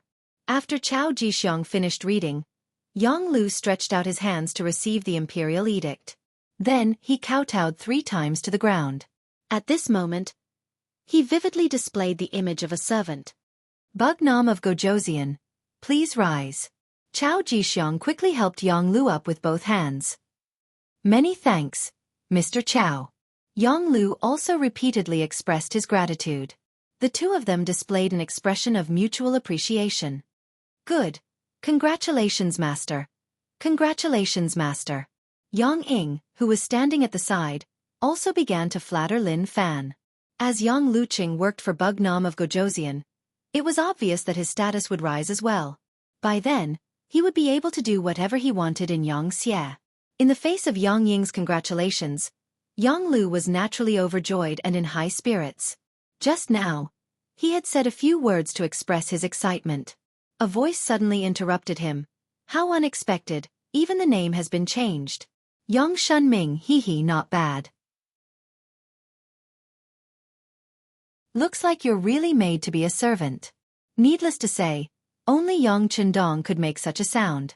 If it was in the past, Yang Lu would have been scared out of his wits when he heard this voice. However, at this moment, with the imperial edict in his hand, it was as if he had really become Bugnam of Gojoseon. At this moment, there was not the slightest bit of fear. On the contrary, when he looked at young Chendong who was seated there, he coldly snorted and said, "You're just a defeated general, do you have any objections?" Let's not talk about whether I have any objections. However, have you ever thought that with just one imperial edict from Zhu Qizhen, do you think the officials of Xianxia will recognize it and agree to it? Yang Chendong retorted sarcastically. That's right. What you've done is shameful to all the people of the Yang clan. Just you wait. It won't be long before someone comes to take your head. You'll die without a burial ground. Zhang Baoqiang roared with all his might. Seeing that someone still dared to threaten him at this time, Yang Lu couldn't help but laugh loudly. He didn't seem to be angry at all. It was clear that he had already considered this matter. With a wave of his hand, Yang Ying received a radio from the ninja beside him and respectfully handed it to Yang Lu. After receiving the radio, Yang Lu skillfully turned it on and then began to broadcast the contents of the telegram in front of everyone. As he spoke, he also narrated the contents of the telegram. Yang Chendong has already been captured by the Southern Ming's embroidered uniform guards outside of Fuzhou Harbor. Anyone who receives this telegram is to submit a form of surrender to the Southern Ming Empire within 3 to 30 days.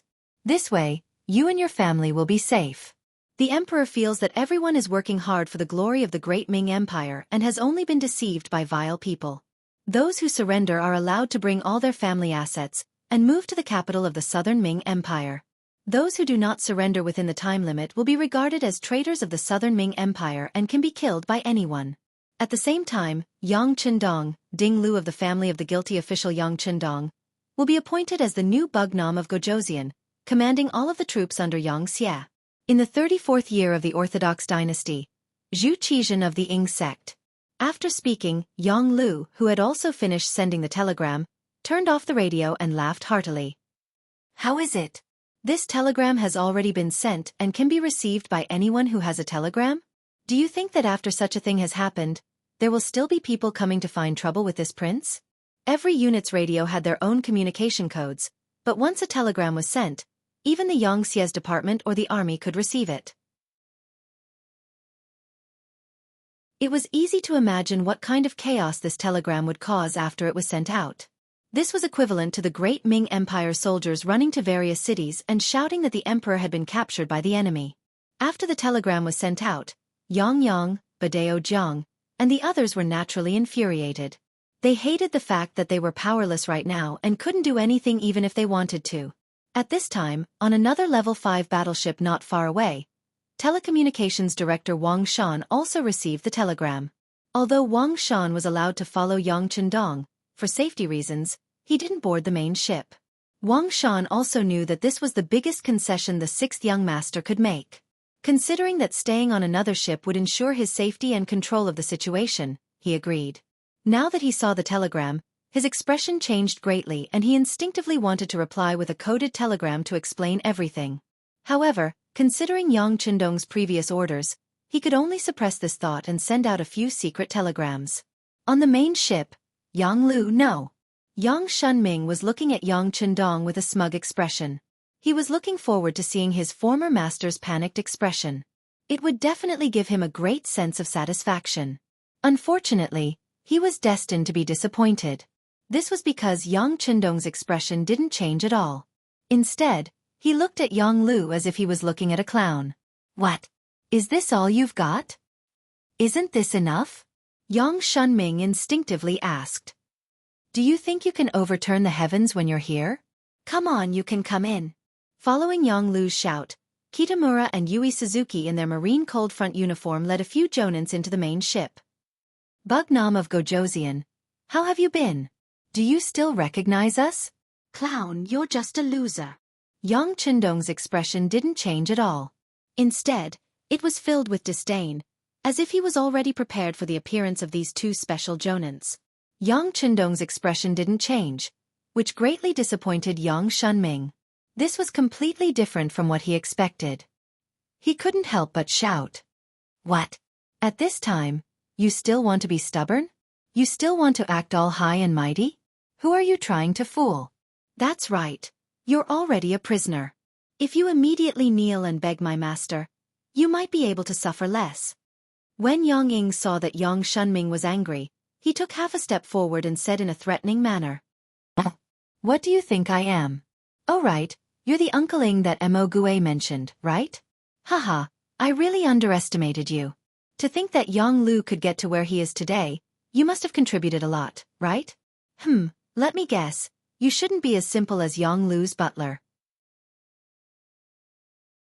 If I'm not wrong, you should be a lackey of the Imperial Secret Service.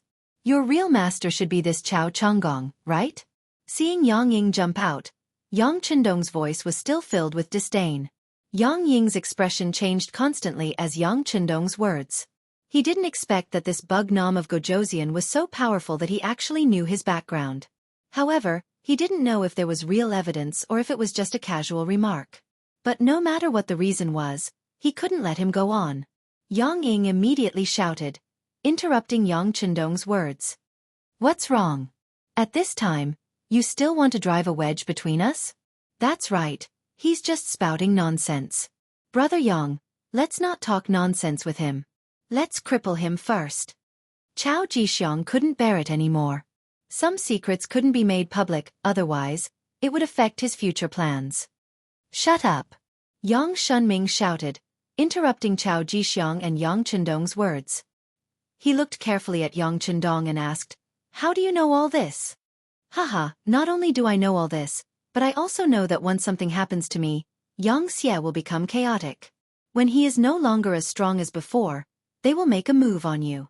After all, you are a chess piece. Of course you will be thrown away." Yang Chendong laughed. This Yang Lu was really stupid. He thought that he could control his own fate, but he didn't know that he was just a puppet that had become another puppet. If Yang Chendong could think of this, Yang Lu naturally knew as well.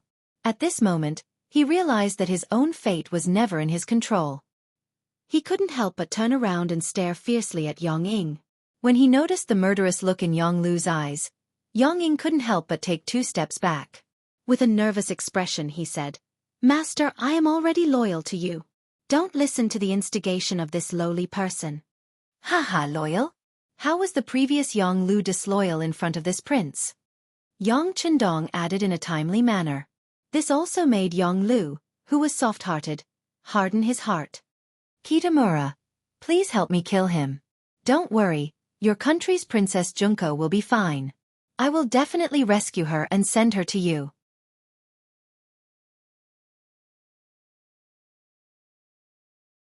Chapter 1651. Don't! Yang Ying sensed that something was amiss. His expression changed drastically and he instinctively wanted to dodge to the side. However, a blade flashed and he realized that he could see his buttocks.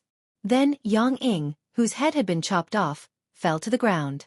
He was as dead as a doornail. "Not bad, you're ruthless." Looking at Yang Lu's performance, Yang Chendong praised him. After dealing with Yang Ying, Yang Lu turned to look at Chao Jixiang. Chao Jixiang's face was pale. He was clearly frightened. "Chao Jixiang, I hope this is an accident. I hope there will be a next time." Yang Lu thought for a while and decided not to act. After all, he couldn't leave the support of the Southern Ming Empire. Naturally, he couldn't just kill Chao Jixiang. Chao Jixiang, whose expression had changed drastically and even wanted to shout for Wen Jing to rush in, could not help but let out a long sigh of relief. He knew that this was not because the other party had let go of his plot against him, but because no one could leave each other now. He said gratefully, "Thank you for not killing me, Your Majesty." Chao Jixiang's attitude made Yang Lu very satisfied. He nodded his head lightly and accepted this gratitude. Then, he turned his gaze and looked at Yang Chendong who was sitting there. Yang Chendong didn't even move a finger. With just a few words, he killed his most trusted butler. It had to be said that just thinking about this method alone was enough to make one feel shocked. It was precisely because of this that this person absolutely could not be left alive. Although for the sake of the greater cause, he would not go so far as to kill the other party, but he still had to capture the other party alive and control him. "Kitamura, Suzuki-kun, do it." The 2 special ninjas, who had been waiting for a long time, nodded at the same time and walked to Yang Chendong. This scene made Badeo, Yang Yang, Wang Nanhu and the rest anxious. However, they were poisoned by the bone-softening powder and couldn't use their strength. There was nothing they could do. Wait! At this critical moment, a voice rang out. Although it wasn't loud, it caused the two ninjas to stop. Only Yang Chendong could cause such trauma to Kitamura and Yu Suzuki. The words "wait a minute" had also come from his mouth.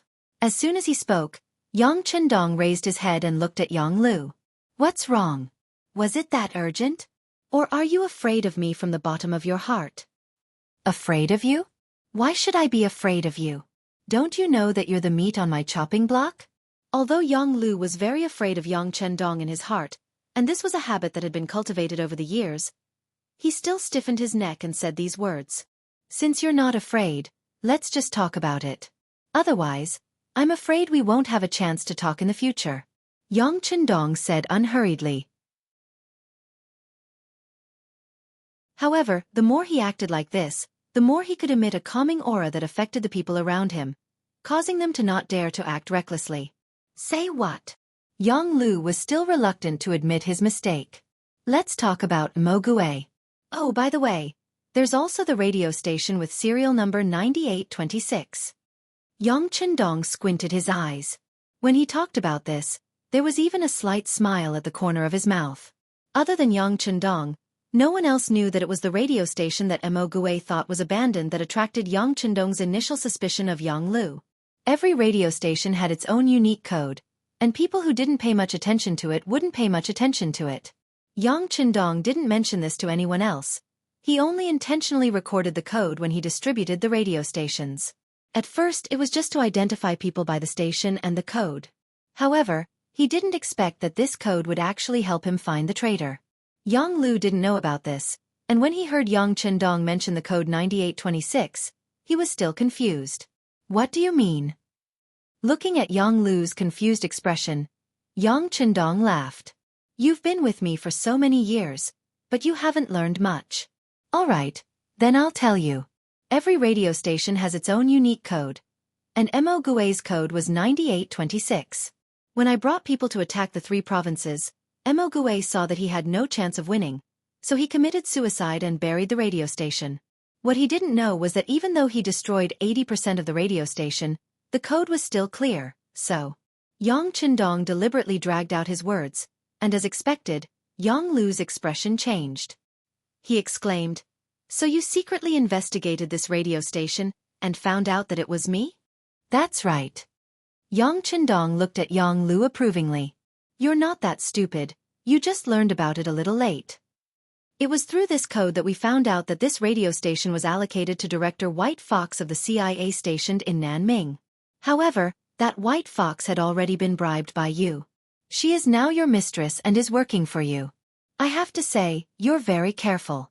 In order not to reveal any flaws, you didn't find an excuse to apply for a new radio station.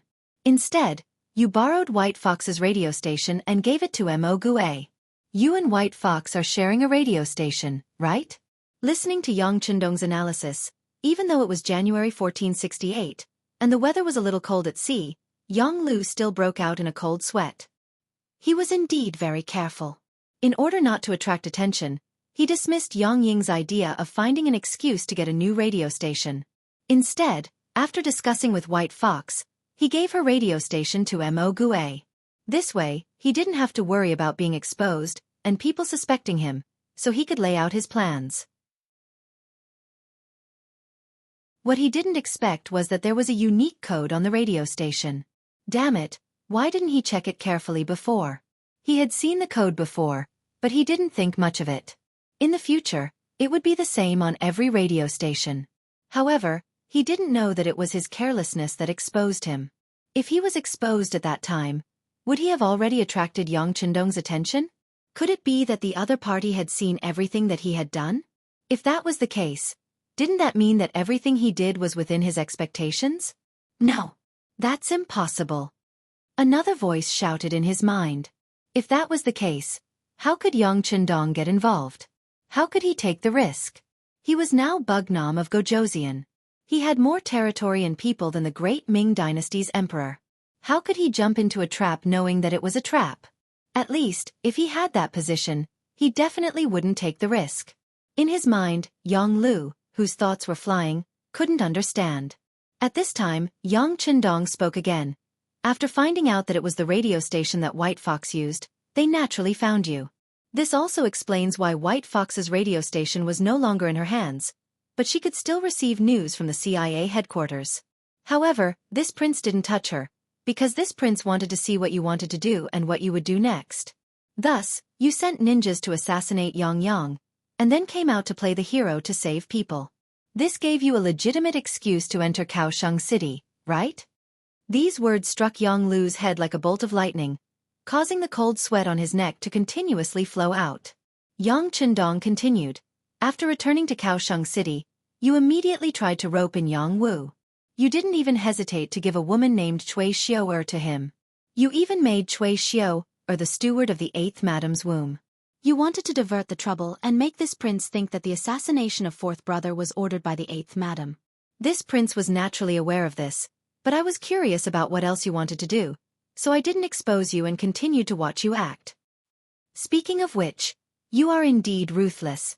Seeing that Yang Wu didn't fall for your trap and wouldn't be your spy in the palace and harm this prince, you thought of another way. You used this prince's 4th brother to trick this prince into coming to the sea. You contacted Chao Jixiang, which led to this scene. In order to be able to follow me closely and control the situation at all times, you even sent people to poison your Beta Persei's mother-in-law, causing her to be poisoned and hospitalized, so that she wouldn't have the chance to follow this prince out to sea. In this way, you became the best candidate, right? Ha ha. Yang Chendong laughed, but what you didn't expect was that the maid who served Beta Persei's mother-in-law, Al Yen, was originally recommended by White Fox. Then why didn't you think about it? Since White Fox was the focus of suspicion, how could the person she recommended not be guarded against? So the so-called poisoning incident was fake. The food provided by Al Yen had long been swapped. It was just to see what else you wanted to do, so this prince didn't expose all of this. After saying this, the smile on Yang Chendong's face disappeared and was replaced by disappointment and anger. What this prince didn't expect was that you actually wanted to replace me and collude with the Southern Ming Emperor to destroy the Xianxia's overall situation. To be honest, I can understand how you treat this prince. Whether it's because you're jealous or disappointed that you attacked this prince, it's also a reaction of human nature. But who would have thought that you would be so despicable and want to harm the entire Xianxia? Do you know how many people died and how much effort we put in to achieve today's situation? Suddenly, Yang Chendong's voice rose several octaves as he shouted, "What's the difference between you and an animal? Do you think you can still be forgiven by doing this?" Yang Lu, who had long been deranged by this analysis, fell to the ground with a plop. Then he said with a terrified expression, "No, this is impossible. You can't know everything. This is impossible."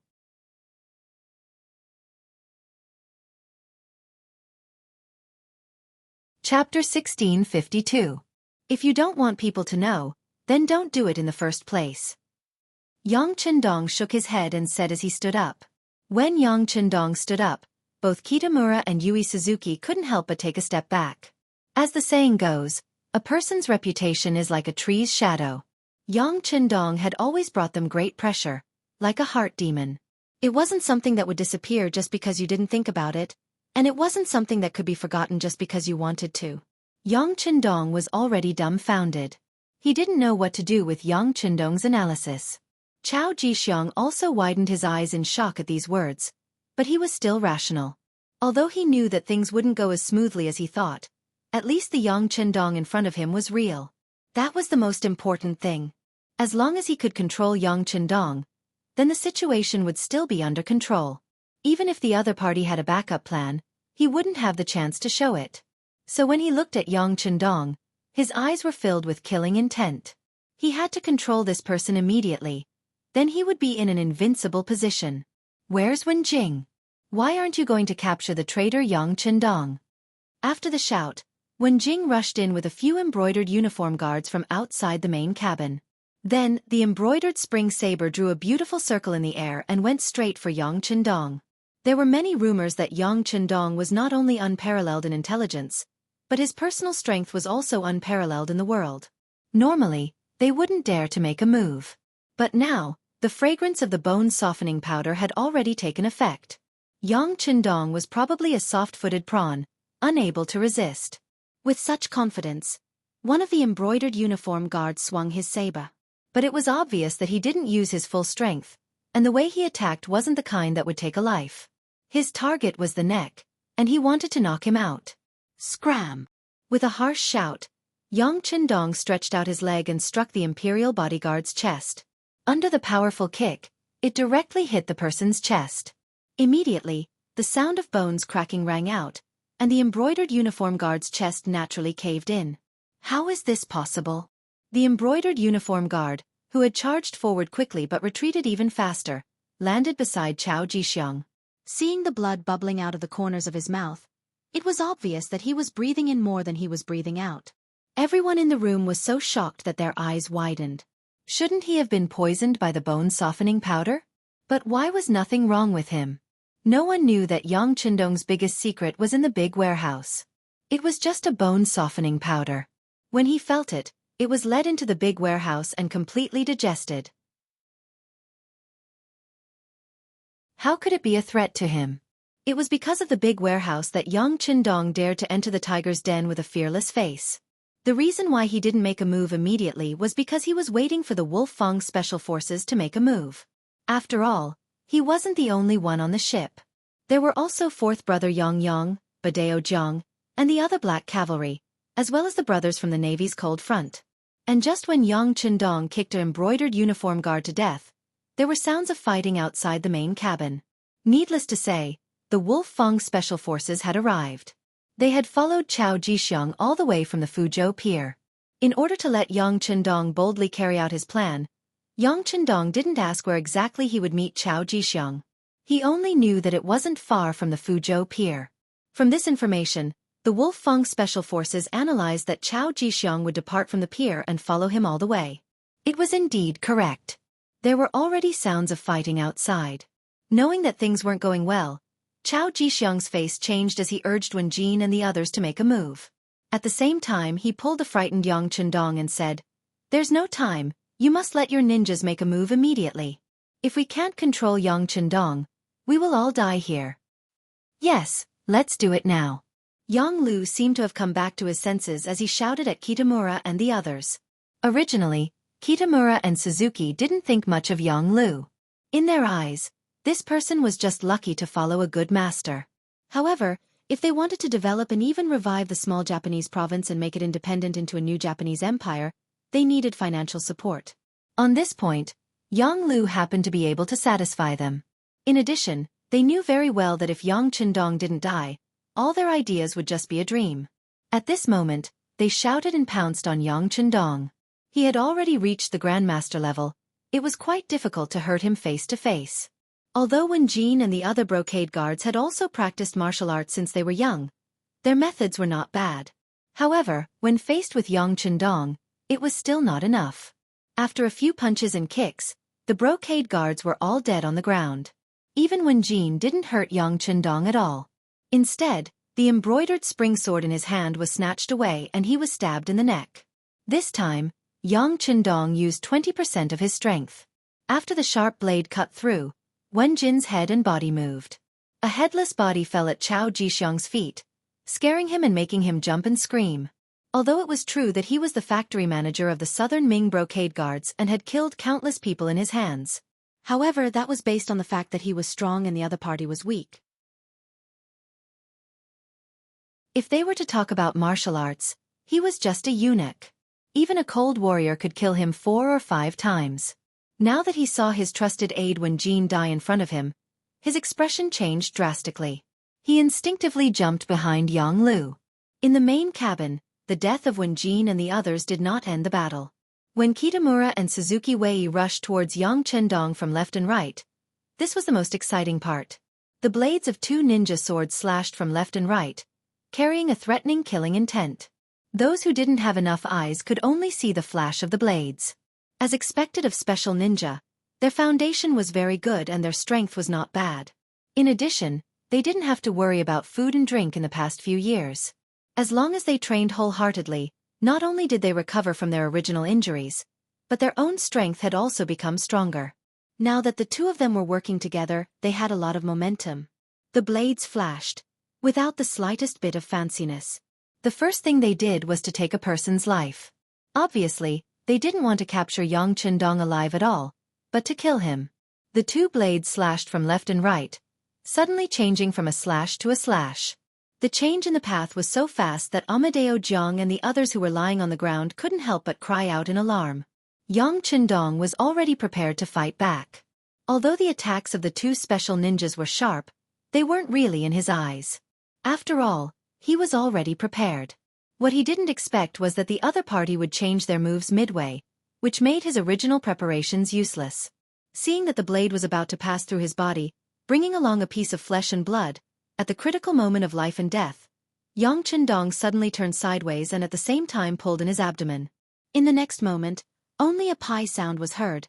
The ninja blade had already cut open the green robe in front of his body. Meng Fei's blade was almost close to the skin of his abdomen, and he could even feel the coldness of the blade. At the last moment, Yang Qindong relied on his nimble footwork to dodge this fatal blade. Taking advantage of the moment when Kitamura's attack was about to end, he raised his leg and kicked out. As soon as the kick came out, the wind blew. As the saying goes, one can know the power from the sound. Just from the momentum of this kick, one could tell how powerful it was. Kitamura, who was the target of the attack, felt the immense pressure, and with a cry of surprise, he retreated. On the other side, Suzuki Yui, seeing her brother being threatened, wasn't willing to let it go. She suddenly slashed her blade at Yang Qindong, wanting to force him to save her. This slash was quite ferocious. Perhaps even a wooden stake as thick as a bowl would be sliced in half by it.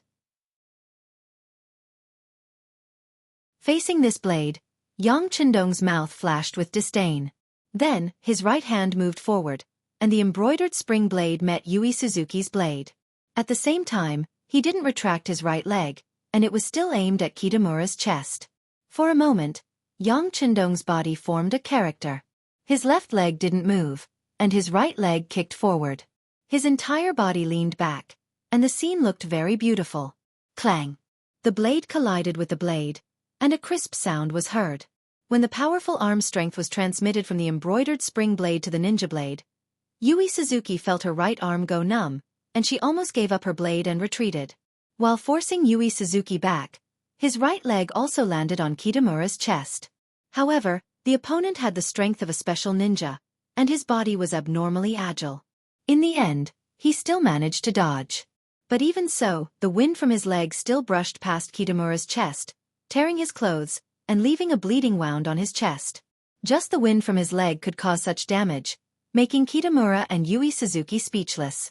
In the past, they only knew that Yang Qindong was very powerful, but no one knew how powerful he was, because no one could really force him to use his full strength. But now, they finally had a clear understanding in their hearts. Such an opponent wasn't someone they could deal with. Because they were on a ship, there was nowhere to retreat. Ninjas were indeed powerful, and they could rely on many things and the surrounding environment to hide themselves and achieve a one-hit kill. But this didn't mean that they weren't afraid of water. In this vast sea, once they entered the water, without any protection, who knows how long they could last. There was no way out. Although Yang Qindong was very powerful, Kitamura and Yui Suzuki still had to make a move, and continue to attack Yang Qindong from left and right. But this time, they were clearly at a disadvantage. Just now, Yang Qindong just wanted to see how strong these two were, so he didn't give them any pressure. Since he saw through these two's methods, how could he give them a chance to perform? Yang Qindong moved. No one saw exactly how he did it. They only saw a figure flash to the side of the north village. Then a sound of la la entered their ears, and the figure disappeared.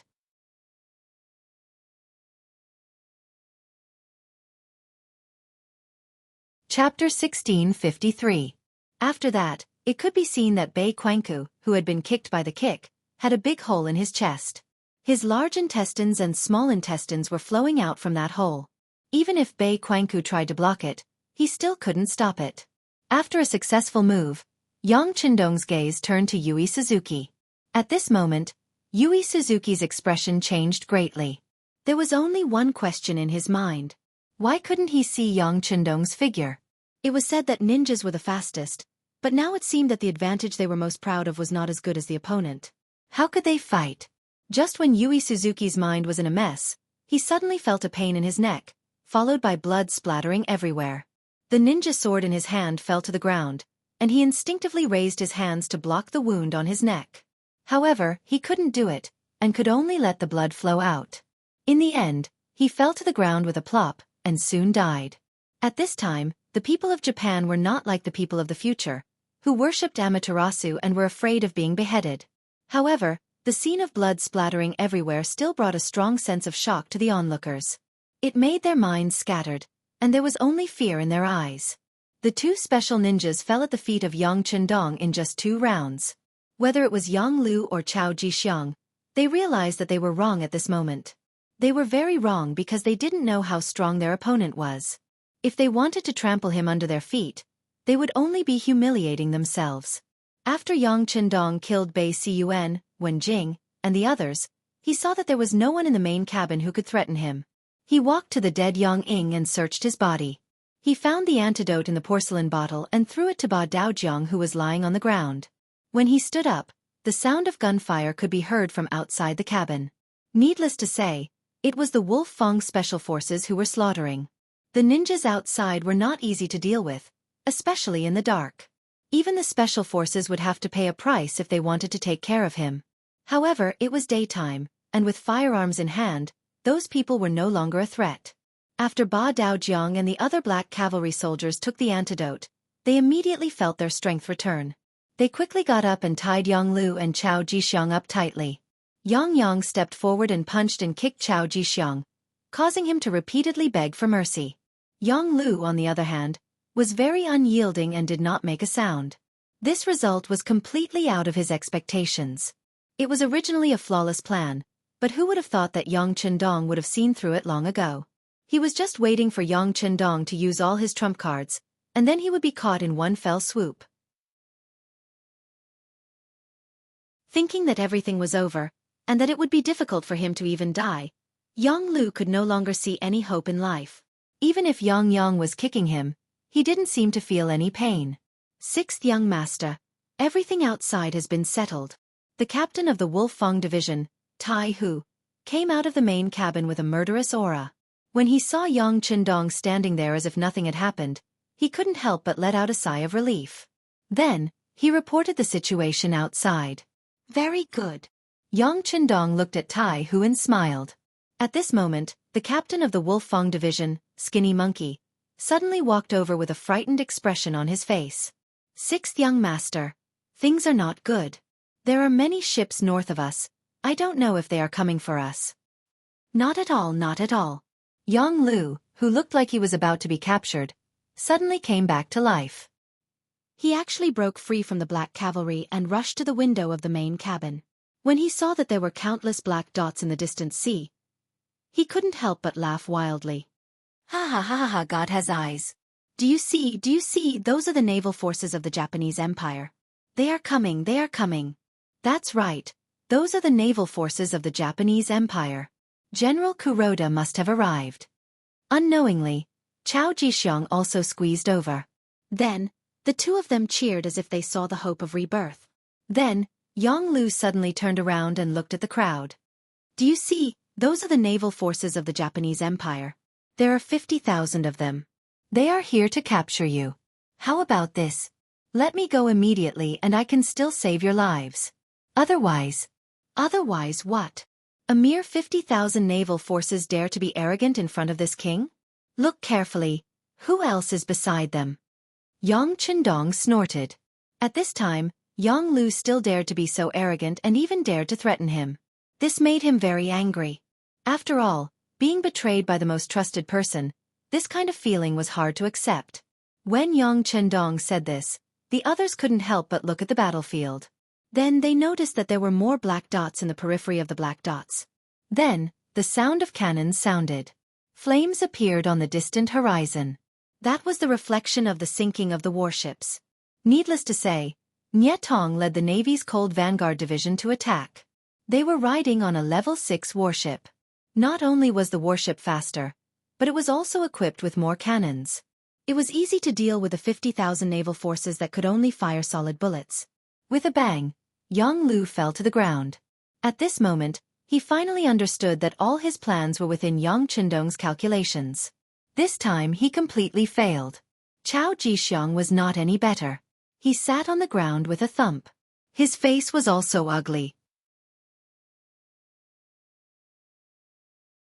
Right now, he was not only worried about his own safety, but also about the negative impact this incident would have on the Southern Ming Empire. Bugnam of Gojoseon, Yang Chendong, would not let this matter go and attack the Southern Ming Empire? Yang Chendong watched as the Japanese ships sunk one after another. His gaze was calm. To be honest, he didn't know that Kuroda, who had escaped for many years, would appear. He instinctively thought that Yang Lu and Chao Jixiang would have other means, so he made the corresponding preparations. He didn't expect that he would hit the jackpot. This was good, as another problem was solved. Yang Chendong didn't need to worry about the distant naval battle.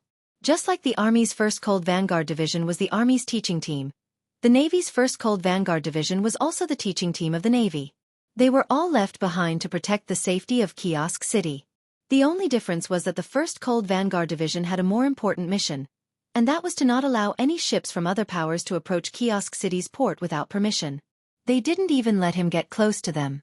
How powerful was this naval force? If they couldn't even deal with the Japanese who had already lost their homes, then they might as well retire and go home to raise their children. In a short while, the other 2 ships had also approached the main ship. Wang Shan led the Black Cavalry and the Cold Vanguard Division onto the main ship. Yang Chendong only glanced at Wang Shan. When he saw the other party nod at him, he knew that the necessary arrangements had been made. He then turned to look at the battalion commander, Wang Nonhu, who was being held down by the Black Cavalry. Speak. What exactly did Yang Lu have on you that made you cooperate with him so much? Your Majesty, I really don't know about Brother Yang Lu. No, Yang Lu will rebel. However, he does have something on me. My real name is Wang Hunan. I was sent to Xianxia by the Southern Ming dynasty in the early days. Wang Nonhu was very straightforward and explained everything that had happened to him from the beginning to the end. Then he said, everything happened because I didn't recognize people properly. Also, I have a problem with myself. It has nothing to do with my brothers. Please punish me, Your Majesty. I am willing to commit suicide as an apology. Wang Nonhu didn't have any intention of harming Yang Chendong. Otherwise, he wouldn't have been drugged by the tendons powder. However, he had done something wrong and his background wasn't clean. Therefore, Yang Chendong couldn't let him continue to hold an important position. Instead, he said to Yang, detain him first and let the intelligence department investigate him. Also, see if there are any more people like him in the army. The Cold Vanguard Division is our foundation. We can't let anything happen to it. Otherwise it would be fatal. Yes, 6th young master, Ba Daojiang quickly replied. With a wave of his hand, the Black Cavalry came forward and took Wang Nonhu away. At the same time, in the Southern Ming Dynasty's Yingtianfu district, a group of people was quickly gathering at a small shop selling rouge. When they saw that the shop's door was closed, they didn't stay for long. They quickly climbed over the wall and entered. Judging from their swift movements, they were a well-trained team. In the backyard of the rouge shop, White Fox, the director of the Xianxia CIA station in the Southern Ming Dynasty, was pacing back and forth. She was anxious. This rouge shop was a branch of the CIA. White Fox usually took care of the shop. In reality, she was there to gather information and report back to the CIA headquarters. However, today, White Fox was obviously uneasy. She knew that today was the day Yang Lu would make his move. Whether he succeeded or not, it would all depend on today. Unfortunately, her radio station, the one with serial number 9826, had been borrowed by Yang Lu. Now, she could only wait for news. Thud thud. Suddenly, a strange sound came from outside the door. It sounded like someone had fallen to the ground. White Fox was capable enough to be the director. When she heard the sound, she immediately shouted, "Who is it? What's going on?" As soon as she finished speaking, the door was pushed open from the outside. A few unfamiliar men walked into the room, forcing White Fox to take a few steps back. This sudden turn of events gave the White Fox a bad feeling. However, she suppressed the panic in her heart and asked loudly, "Who are you people? This is the Yingtianfu district. Aren't you afraid that the authorities will send people to arrest you for trespassing? All right. Director White Fox. You don't have to pretend anymore. You've committed a crime. Come with us now. A figure walked out. White Fox couldn't help but take a few steps back. Naturally, she recognized that the person who spoke was someone she had met before. Although she did not know his name due to confidentiality regulations, this person had always been by Chief Yongsan's side. Now that he was here, it was clear that he was here.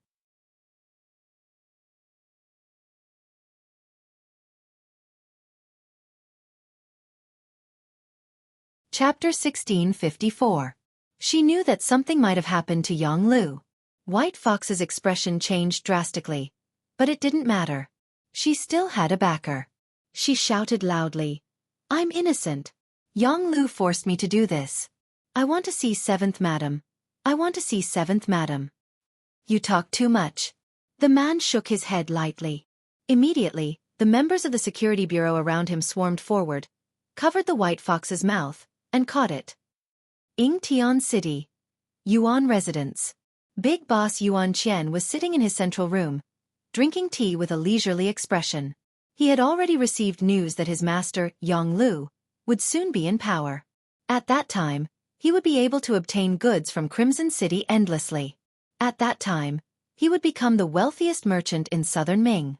Once he thought of the countless silvers that would fall into his hands, Yuan Qian couldn't help but smile. But soon, he couldn't smile anymore. A group of strangers suddenly rushed into his house. Without any explanation, they tied him up and took him away. After that, when his family reacted and went to report it to the authorities, where was he to be found? Crimson City, in a courtyard in a bustling area. At this moment, a woman with a good figure was boiling a medicinal soup. Beside her, a younger girl was helping to add fuel to the fire. Dang, dang, dang. Someone knocked on the door. Then, without anyone's permission, the door was opened from the outside, and a group of policemen in black uniforms entered the courtyard. What are you doing?" The woman turned around and saw the scene behind her.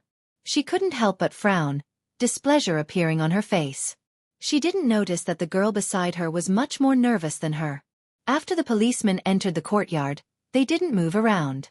They just stood there. It wasn't until another person walked out from behind him that the policeman stood at attention. At this moment, the woman saw the person who came.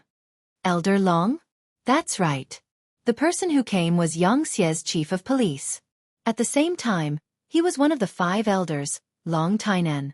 The woman who called out to her was Qi Qiga, the wife of Beta Persei, Yang Chendong's servant. It was precisely because of this that Kikij was very surprised to see Long Tainan. Then she instinctively thought of something and couldn't help but say, "Could it be second brother Yang?" "No, brother Beta Persei is fine." Long Tainan quickly shook his head. When she heard that it was not Beta Persei who was in trouble, Kikij became even more worried. "Could it be that my little brother?" "No, Master Batu is also very good." Long Tainan had to explain. Then, Kikij's expression changed even more as she said, "Could it be my mother?" "No, the other mother is healthy and well." After Long Tainan quickly explained 3 times, he decided to go straight to the point.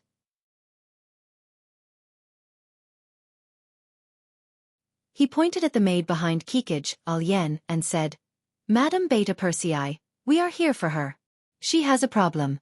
Please allow us to take her away. As for what happens after, brother Beta Persei will explain it himself." "Ah, what are you doing? I'm just a weak woman. Master, save me." Alien saw that things were not going well. It was very likely that she was exposed. She quickly screamed and wanted to pull Kikij's hand. The 2 police elites who were already prepared rushed over and held Alien's arm.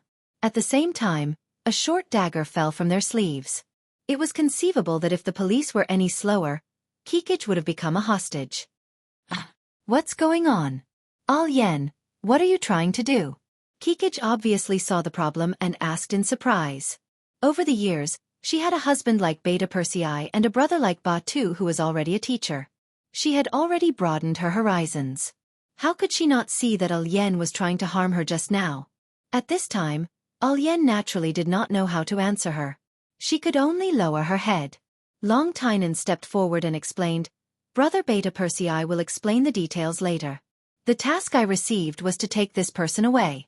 I hope Madame Beta Persei can make things easier. It was because of Kiki's special identity that Long Tainan personally came this time. If it was someone else, a small captain would be enough. Okay, take her away. I'll ask Beta Persei what's going on later.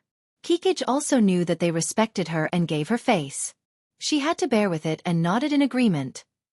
Kaisan City Palace. When Yang Qindong left the palace and went to the dock, Queen Huyen led a group of people to the 8th Madame Junko's bedroom. The sudden arrival of the queen made the maids panic and they all knelt down to greet her. 8th Madame Junko also came out with little Xianxia to greet her.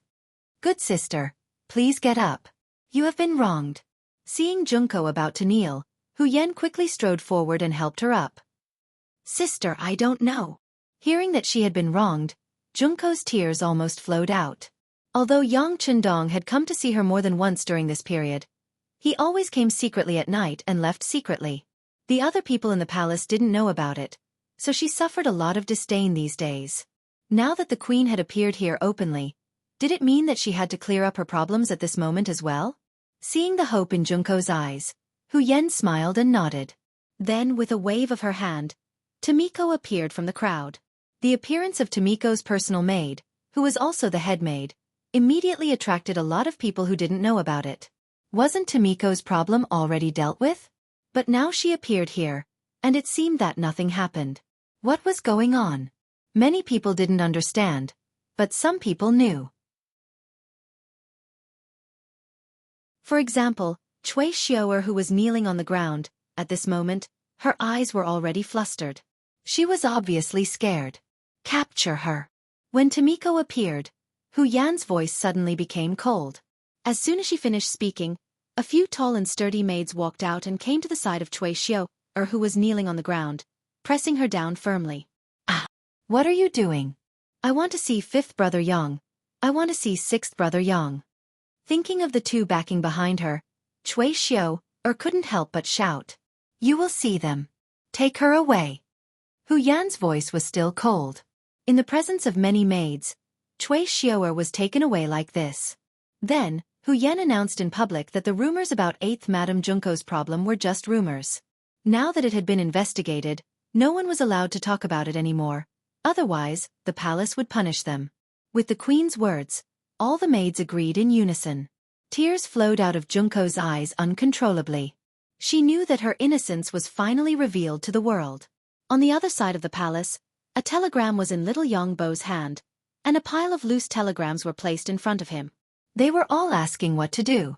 Yu Qian, Luan Shaochen, Shen Yu, Wu Qian, Long Tainan, who had just returned from a mission, and the only military member left in Kikian City, Lang Song, all stood in front of little Yang Bo. Everyone looked very nervous. The coded telegram sent by Yang Lu had now spread to all the Xianxia units and departments with radio stations. Because of this, it caused a huge commotion. Especially the army. Now, all the provinces, regions and forces under the Xianxia had sent telegrams, asking what was going on. Did something really happen to Bugnam of Gojoseon and so on? The 5 elders also didn't know where Yang Qindong went. They only knew that Bugnam of Gojoseon was no longer in the city after receiving the telegram. After discussing with each other, they came to the palace to see the eldest son, who was also Yang Qindong's designated successor, Yang Bo, to find out what to do. Yang Bo held the coded telegram in his hand, and the words that his father, Yang Qindong, said to him the last time they met appeared in his mind. If you think it's right, just do it. Thinking about Yang Qindong's words, Yang Bo suddenly seemed to have gained confidence. His eyes suddenly opened wide and he asked, How's the situation in Kikian City now? Answering the prince's question, everything is fine. With us here, there won't be any problems. But as time goes by, the one who answered him was the most senior, Yu Qian. It was obvious that they could use their prestige to suppress the situation for a short period of time, but if something really happened to Yang Qindong, then it would be hard to say. What about the army? This time, Yang Bo looked at the only member at home, Lang Song. Lang Song, who had been promoted to first-rank general, immediately saluted and answered, The soldiers in Kikian City are fine. Although there are some emotions, they are stable. But many generals outside have sent telegrams, asking what's going on. If time goes by. Lang Song didn't say much after that. However, everyone could understand what he meant. The army wasn't like the army. There was a saying, when a general is outside, he can't give orders. If Yang Chendong wasn't prepared and something happened to him, then the other forces would inevitably try to rope him in. Some ambitious generals might even reveal their confidence. If that was the case, then who knows what would happen? Yongbo nodded after hearing this. Although he was only 11 years old, his experience since young made him more mature than his peers. Not to mention, when he was free, Yang Chendong would bring him to deal with all kinds of things. Previously, Yang Chendong had purposely said something special to him, so he was somewhat prepared. Yang Bo, who was more confident than the others and trusted his father a lot, finally said, "Everyone has seen the telegram. I believe in my father, he will be fine. You should also believe it, so do what you need to do. At the same time, we also need to pay special attention to the reactions of the people below, especially those generals who hold great power. Immediately have the intelligence departments in various places take action and keep an eye on their every move. Also, my father will be fine. We must believe that even if something happens to my father, I will still be here. Don't worry about anything, understand?"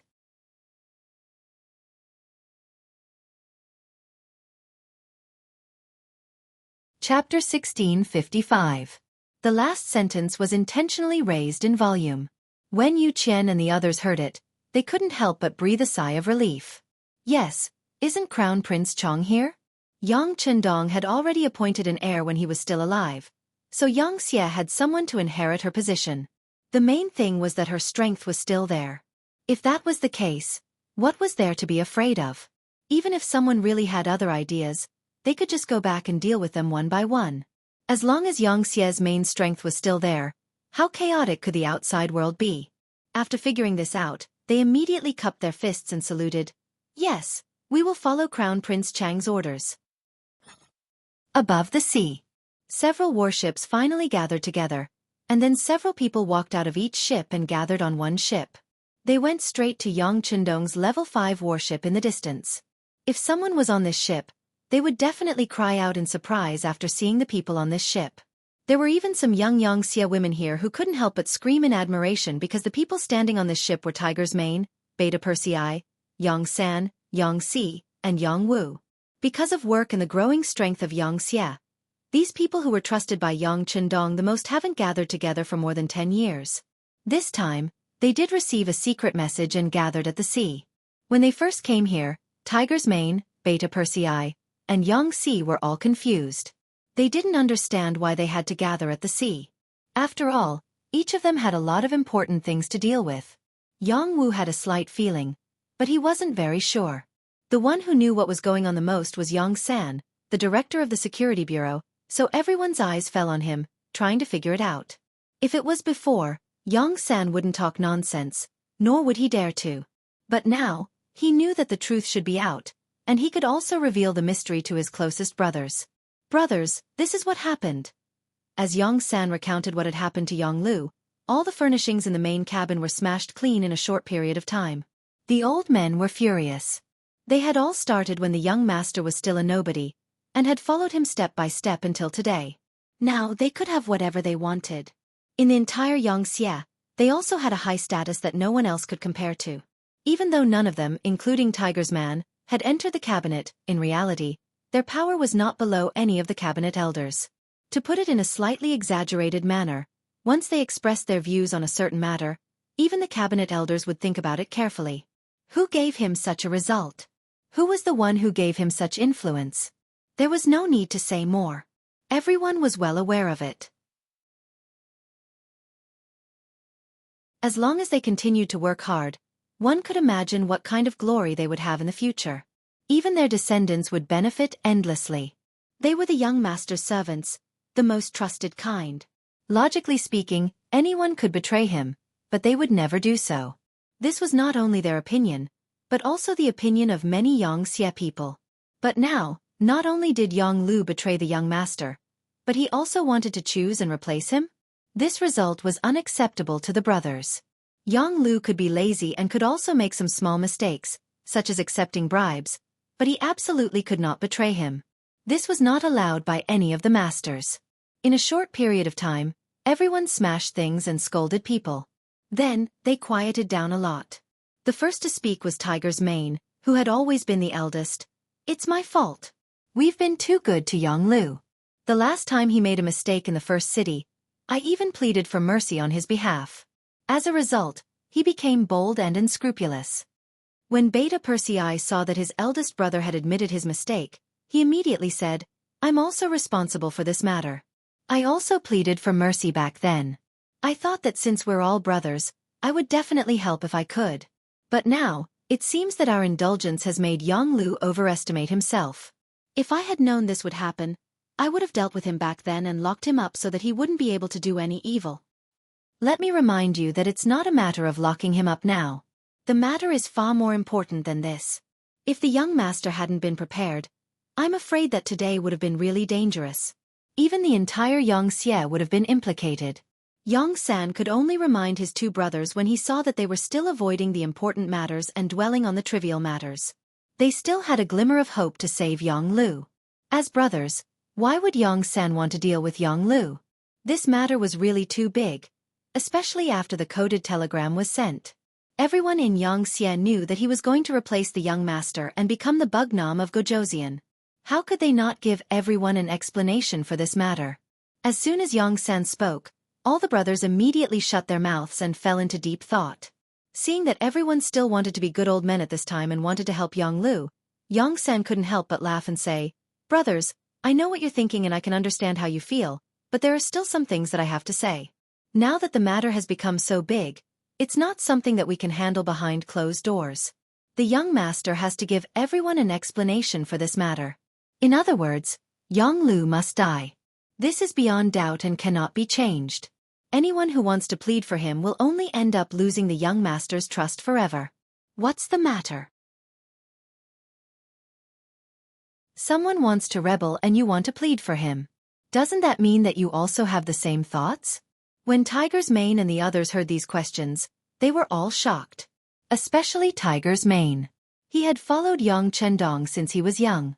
In terms of relationship, he was much closer to him than the other Xianxia servants. He would never allow anyone to threaten the young master, even if that person was his closest kin. For example, if that person was his son, he would place righteousness before family. Now, how could he really sacrifice himself for Jianghu, who brought this upon himself? Not to mention whether this would cause the young master's displeasure, just based on the fact that someone had threatened the young master. He could not let the other party go. After thinking it through, he said, "Thank you for your reminder, Brother Yong-san. As your big brother, I'm here to say that no matter how the young master wants to deal with Jianghu, I'll support him with both hands. This doesn't mean that I don't have feelings for everyone. It's just that Jianghu's actions are too much. If you have any opinions about me because of this, then as your big brother, I can't say anything. But even if you have opinions, I will stand firmly on the young master's side." As soon as Tiger's Mane finished speaking, Beta Persei was unhappy. As the servant who had followed Yang Chendong the longest over the years, Beta Persei's feelings for Yang Chendong were as deep as Tiger's Mane's. How could he plead for leniency because of Jianghu's suicidal behavior? Not to mention that the other party had poisoned his mother-in-law in order to achieve his goal. At that moment he also said, "I have the same thoughts as Big Brother Tiger's Mane. We support the young master's decision. No one can be blamed for this. Everything was brought upon by Jianghu. We won't blame Big Brother Tiger's Mane because what you did was right." After Beta Persei's statement, Yang-san, Yang-si and Yang-wu also clarified their attitudes. Needless to say, everyone's thoughts were the same. That was, they could no longer plead for leniency for Jianghu. As for how to deal with this person, they would completely abide by Yang Chendong's opinion. With their attitudes united, Yang-san ordered the ship to speed up and move closer to Yang Chendong's main ship. On the main ship, Yang-lu and Chao Jixiong were pressed to the ground, unable to move. At the moment, Yang Chendong was listening to the report from the Telecommunications Division Chief, Wang Shan. "Young Master, as soon as the coded telegram was sent out, we received a lot of inquiries, but you didn't reply to any of them. Do you think there will be any problems?" Wang Shan asked nervously. He could understand the young master's thoughts. He could use this matter to test some people, but what if he overdid it? If there was a problem with Xianxia's situation, the gains would not make up for the losses. What? Do you have doubts about the young master's judgment of people? Yang Qindong said with a smile. But as soon as he finished speaking, he felt something. He glanced at Yang Lu, who was kneeling on the ground, and shut his mouth. Wasn't this a ready-made example of an error in judgment right in front of him? Speaking of which, using Yang Lu was different from using other generals and provincial governors. Yang Lu was a servant of the Yang family. He was used because of his good performance in the past. But since he made a mistake, he was also sidelined and placed in the Southern Ming dynasty to organize intelligence. It seemed that the task was heavy, but in fact, Yang Qindong had no intention of sending troops to the Southern Ming dynasty. In addition, there was not only the Security Bureau in the Southern Ming dynasty, but also the existence of the CIA. Yang Lu's power had been greatly weakened. After discovering Yang Lu's conspiracy, if it were not for the fact that he wanted to wipe out all of Yang Lu's forces, he would not have taken this risk. Therefore, Yang Qindong no longer had any trust in Yang Lu. If it were not for the fact that he wanted to take this opportunity to find out those who opposed him, he would have dealt with them long ago. This could not prove that Yang Lu had misjudged him. After all, if it were other people, they would have died because of the mistakes they made in the beginning city. How would they have the chance to do this? So seriously speaking, Yang Qindong's judgment was still good. For example, the provincial governors and generals he appointed in the provinces were all killed in blood and fire. They were also given the opportunity to control a region after careful consideration. But for such people, what was their temperament? How was their ability? Yang Qindong couldn't say that he knew everything, but he could be considered to have seen through 80% of it. As for the remaining 20%, there were two major departments, the Security Bureau and the CIA, monitoring their performance at all times. This also made Yang Qindong feel more assured to use them. You're tuning in to the Wisdom Diary YouTube channel. Don't forget to subscribe and join us on this journey to catch the most captivating stories.